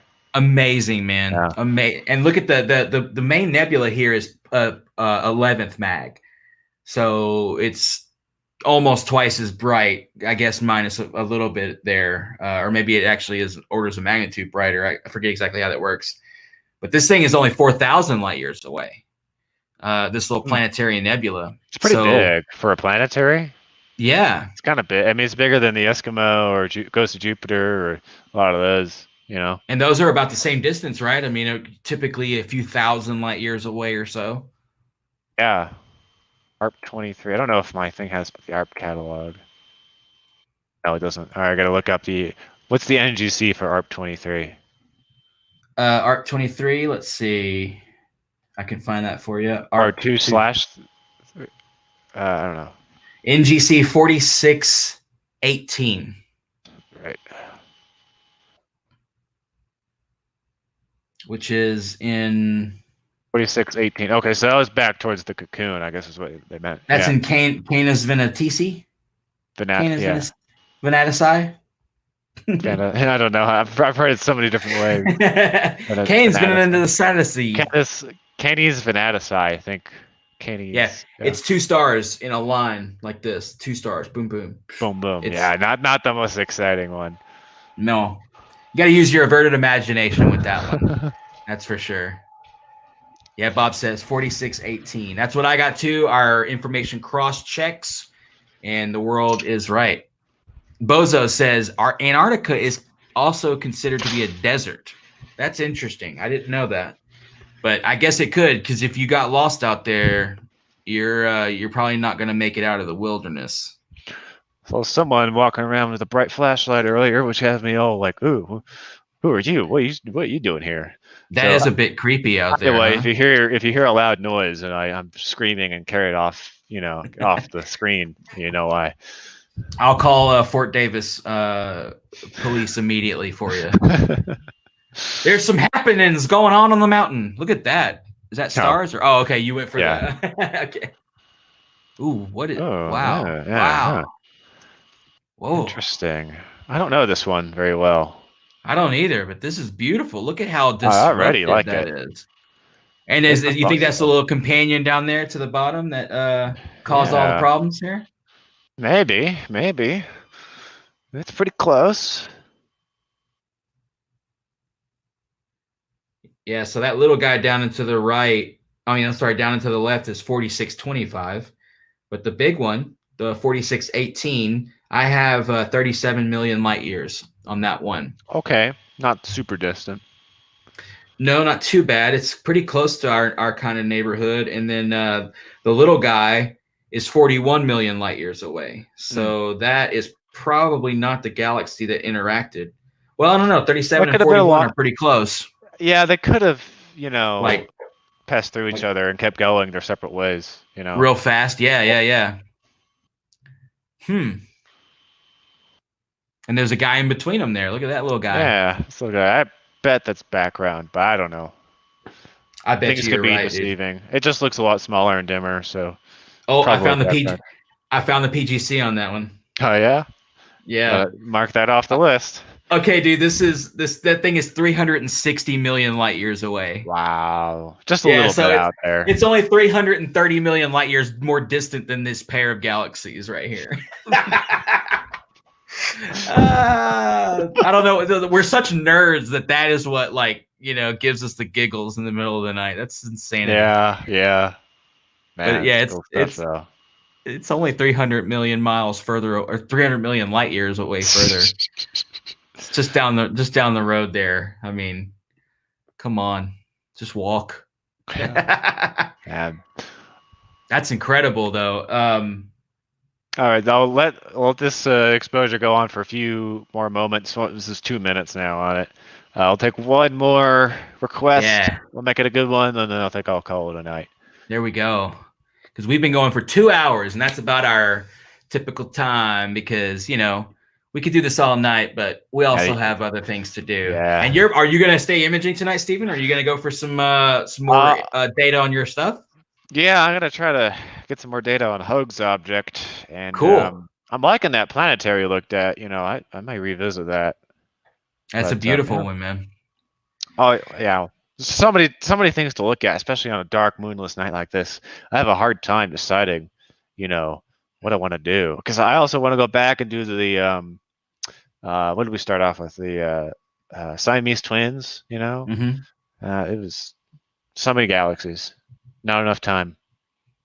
So, Stephen, real quick before we leave off this one, on Sky Safari, you can see here it's got the circle for the galaxy, and of course the image is going to be like this.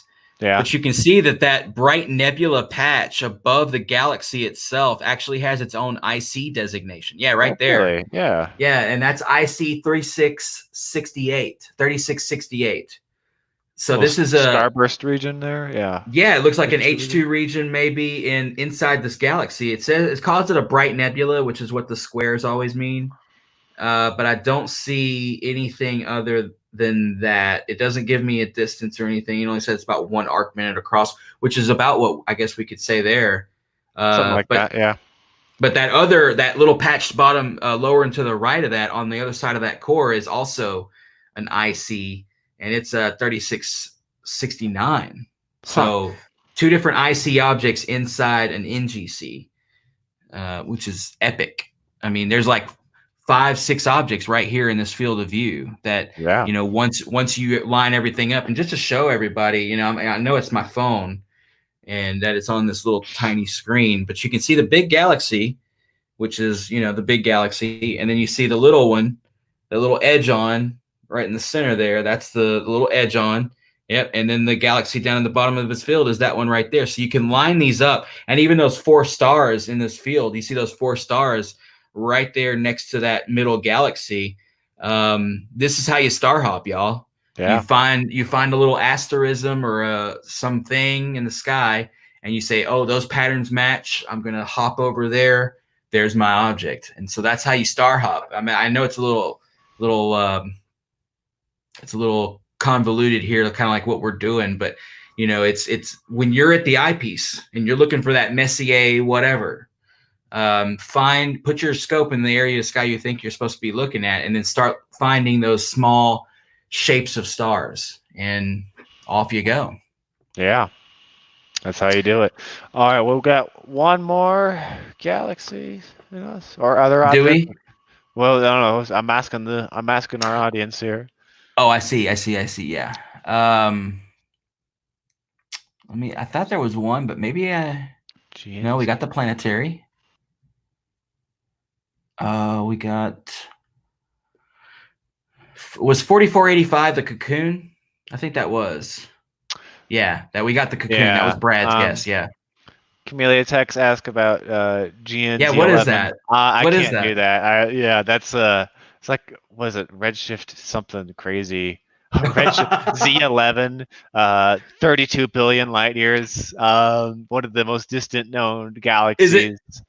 I And can't it's do 32 that. billion because that's because of co-moving distance, right? Right, the So, co-moving yeah. distance Yeah. is there to build. Yeah, that's gonna be so far redshifted that it's not even visible light anymore at that point. Right. Yeah, and non co-moving, it's 13.4 billion light years away. Wow. Yeah. So So right at the edge, yeah, right after sort of. reionization, and yeah, I wish I could Yeah. do that, but that's not going to be possible with my equipment. Christopher said he got a coffee mug last time from the visitor center. I had to as well. I've got it somewhere. I've actually got a couple of Not Mauna awesome Kea, mugs. or he was talking about Mauna Kea. Oh, was he talking about Mauna Kea? Okay, yeah. Yeah.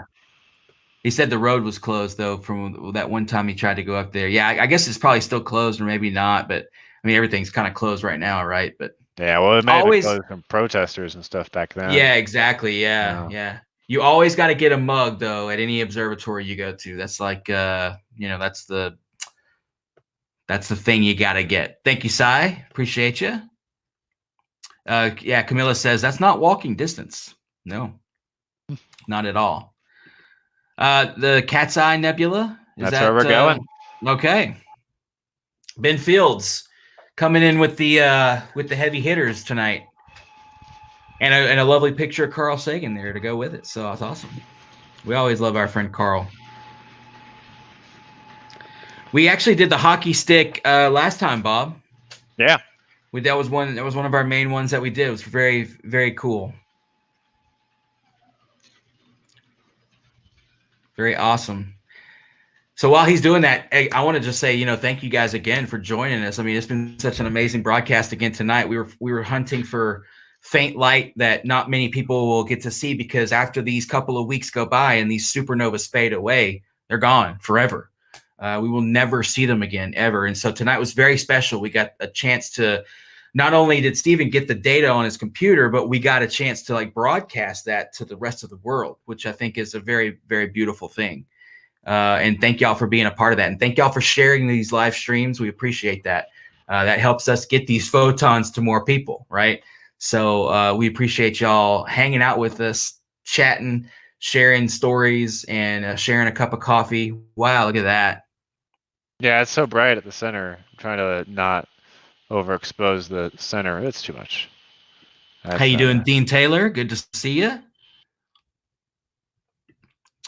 Bob says, thank you guys. This was so much fun. Thank you, Bob, for showing up and having some cool info for us and always being a generally cool guy. Bob Snyder, everybody. Austin, Texas. I have his phone number if y'all want it too. It's 21. I'm just kidding. I don't actually have Bob's number, but that'd be funny. I'm doxing you, Bob. Here's his address. Here's his social security number. I think his credit card is this. Oh, we're starting to get the little nebula off to its side, and we'll start to get the ring around it pretty soon. Oh, beautiful. And Celsa said, this is a lifesaver. It's been cloudy a lot lately, and she is not lying. Glad I could help. Absolutely. I'm glad I could just even see this. The fact that I'm actually getting to sit here and chat is ridiculous. So thank you, Stephen, for sharing your sky with us. That's very generous of you. No problem. My pleasure. It's a lot of fun to do these.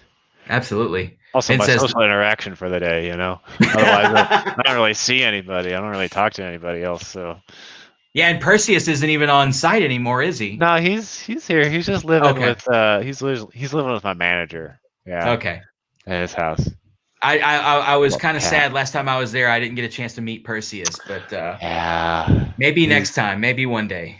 He's an elusive cat. I did buy some stickers though, because I know my wife. We have a black cat named Nibbler, and so we love black cats. That's our thing. And I brought Courtney home a picture of the Perseus with the little telescope next to him, and she has that stuck on her filing cabinet in there. It's pretty. I had a T-shirt like that. Yeah, I'm Yeah. not wearing it right now, but yeah. They were out of larges, or I would have had a Perseus T-shirt too. And I was mad. I asked her, I was like, do y'all have any larges in the back? And she's like, no, I know for a fact I just checked. And I was like, oh man, I would have totally bought a Perseus shirt. You could buy them online. You can Yeah. Yeah, I definitely need to get one online because that's a cool cat. One you got to admit. Yeah, he's a cool cat. Yeah. Oh, Bob says he might have my phone number, which is pretty scary. I might have to change my number after this. There's a mosquito in my house somehow. I don't even know how this is possible. Celso says, when will the next TSP be at McDonald's? So TSP 2020 was canceled due to this nonsense that's going around. But in 2021, it will probably more than likely return to the Prude Ranch, assuming the Prude Ranch survives and everything is okay out there by 2021. There will be a TSP. There are no solid dates yet confirmed, so I'm reluctant to even pick a week around new moon. But I will get those dates to y'all as soon as I get them from an official source. Mm-hmm. Yeah, we don't really know. And for the public, start party is just at the observatory. We don't really know when we're going to reopen. So don't really have any good numbers for you. Yeah, Basically. it's kind of hard. It's kind of hard to tell because, we all know that, we might be on the backside curve of this thing. There will be resurgences and stuff like that as new, as we open things back up and kind of get back to some normalcy here. But, hopefully that's not a big problem. Yeah. What is that galaxy there, Stephen? Is that 6636? I looked that up and it didn't see anything, but I'm not exactly. Up. Me. Yeah. Ooh, it's too much. Okay, so the Sky X is not the best for this kind of a thing. I don't really like the controls. What is that? It's an extensive program, though. That's for sure. Yeah, it's overpriced. I agree. Especially if I had a power mount, I'd be kind of like, Yeah, 6552, perhaps. 6552. Let me look that up. Consult the Book of Omens. One here that's our PGC over there. Not sure. But I was trying to show that you can kind of get the outer halo around it. It's faint. It's really faint. There's a bright part of it, but the rest. And which planetary is this, Stephen? This is the Cat's Eye. Oh, it is the Cat's Eye? Mm-hmm. Okay. So I was actually going for the Cat's Eye stuff is really, really bright. Yeah, I see. But if I change the exposure and then let's zoom in a lot. I see. Okay. I thought that was a star and what the nebula was what we were looking for. And I was like, wait, but I don't remember the Cat's Eye being that dim because this thing is, but that's incredible, man. So you're telling me that one overexposed object was the Cat's Eye and that was the outer shells. Mm-hmm. Oh, wow. Look at that. Yeah. It's the outer shells around it. Okay, and so that galaxy to the left would probably be NGC 6552 if I had to guess. Yeah, I think so. Yeah. Which is that the TIE fighter? It looks like a TIE fighter. It looks like that's one. Yeah, there's a bigger one. That galaxy right there is almost 400 million light years away. It's 390 million light years away. Wow. That's what Sky Safari Pro is telling me. Which an NGC to be that far away, that means William Herschel found it. Yeah. And noted it. So that means it's bright, right? It is relatively bright, yeah. I mean, at least the central part, the bar is definitely a barred spiral or kind of a ring too. Yeah.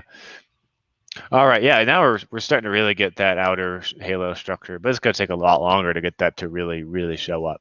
But hey, we did it in 7 minutes. Yeah, so that's not. And I love that. And I love that the planetary nebula itself has diffraction spikes. Right. In this image, which is, that's hilarious. Yeah, it is 6552. Bob, good call. Good call. That is it. Yeah, and it does look like a TIE interceptor or something like that, or a TIE bomber, even though there's not two fuselages, but it is an SBAB, I think was the name of the type of morphology. Yeah, SBAB galaxy, and it's receding at 7,942 kilometers per second which is about 2.6% of the speed of light. Wow. So that galaxy is moving away from us at 2.6% of the speed of light, according to Sky Safari data, which is usually pretty accurate. Yeah, that sounds accurate. That's crazy. All right, well, folks, this has Amazing. been a whole heap of fun. This has been really Absolutely. cool. We saw some awesome stuff tonight. Some really, really faint fuzzies. The epitome of that. Well, we didn't make them super fuzzy anymore. We were able to pull them in, but very distant objects. Super contrasty distant There you go. objects. Yeah, I love it. But thank you, Stephen, for lending us your time, of course, and showing us around, man. I mean, what a pleasure. What a treat. And again, how many live streams go around searching for supernovae, as if it were like some kind of activity that is, is brings joy to the heart. But it brought so much joy to my heart, man. And so I'm so grateful for you, Stephen, like the abilities that you have, the knowledge that you have. I mean, you're just so knowledgeable, and it's such a pleasure to even converse with you on any level, man. So thank you for coming on and showing this stuff, man, because what an amazing thing is. And tell us again before we go that you're going to be live streaming tomorrow night on the McDonald YouTube page. So tell us again a little bit about that real quick. So I'll be talking a little bit more detail about each object and how it formed, etc. Against the McDonald Observatory YouTube account. It's called the Live Deep Sky Tour. I'll essentially be doing this, but for brighter, prettier objects that people really want to see, as well as some great visuals and explanations behind it. I'll be taking lots of questions there as well. Those other McDonald staff too will be taking your questions. But yeah, thank you again so much for joining us for this, and thank you, Will, for hosting. You're always a fantastic, charismatic host. You know your stuff as well.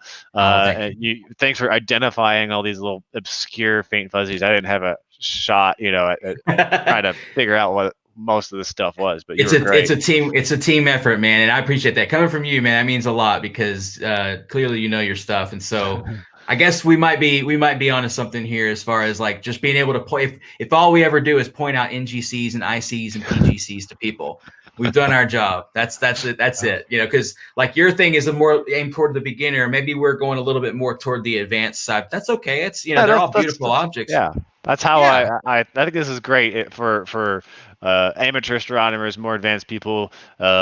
I love this sort of thing. This is also a lot more fun. I feel like I'm on a talk show or something. This is cool. But yeah, if you're watching this and you're like, this is super cool, but I have no idea what the heck he's talking about, check out my live stream tomorrow at the official McDonald Observatory YouTube account, Live Deep Sky Tour. And check out Stephen on Instagram as well. I put below down there, tracking across. That's his Instagram handle. He's always photographing stuff. He's putting up pictures of stuff that he's working on, and then check his stories too, because there's always good stuff there as well. He needs more followers because more people need to see this. Now, Stephen's already famous enough, but he needs more followers so more people can see this stuff. Because I think, as more people see this stuff and they kind of realize what it is and get that realization in their head, it kind of connects for them and it kind of brings it all home. And that's what people like me and Stephen do for fun, is try to get this information to a wider audience so that everybody can kind of be in awe together. And what a beautiful way for us to do it, live streaming on stuff like this and being able to share that stuff on, YouTube and Instagram and stuff like that. And stuff, so it's a lot of fun, and it's been an absolute pleasure kind of going through these. We're going to do more of these, of course, in the future coming up. So keep watching, guys. Stay tuned. Make sure you're subscribed to all the stuff. Follow me and Stephen on Instagram and Facebook and all that, and we'll be sure to let you guys know when we're going to be live. But other than that, I'm Will. That's Stephen. We appreciate y'all's time, and we thank y'all for watching. Join us next time for another one of these, whatever this is, the Cosmos Live, Astronomy and Coffee, whatever you want to call it. It's just fun. So thank y'all for watching. We appreciate y'all hanging out, and we'll see y'all on the next one. Peace out, guys. Peace out. Thanks for joining.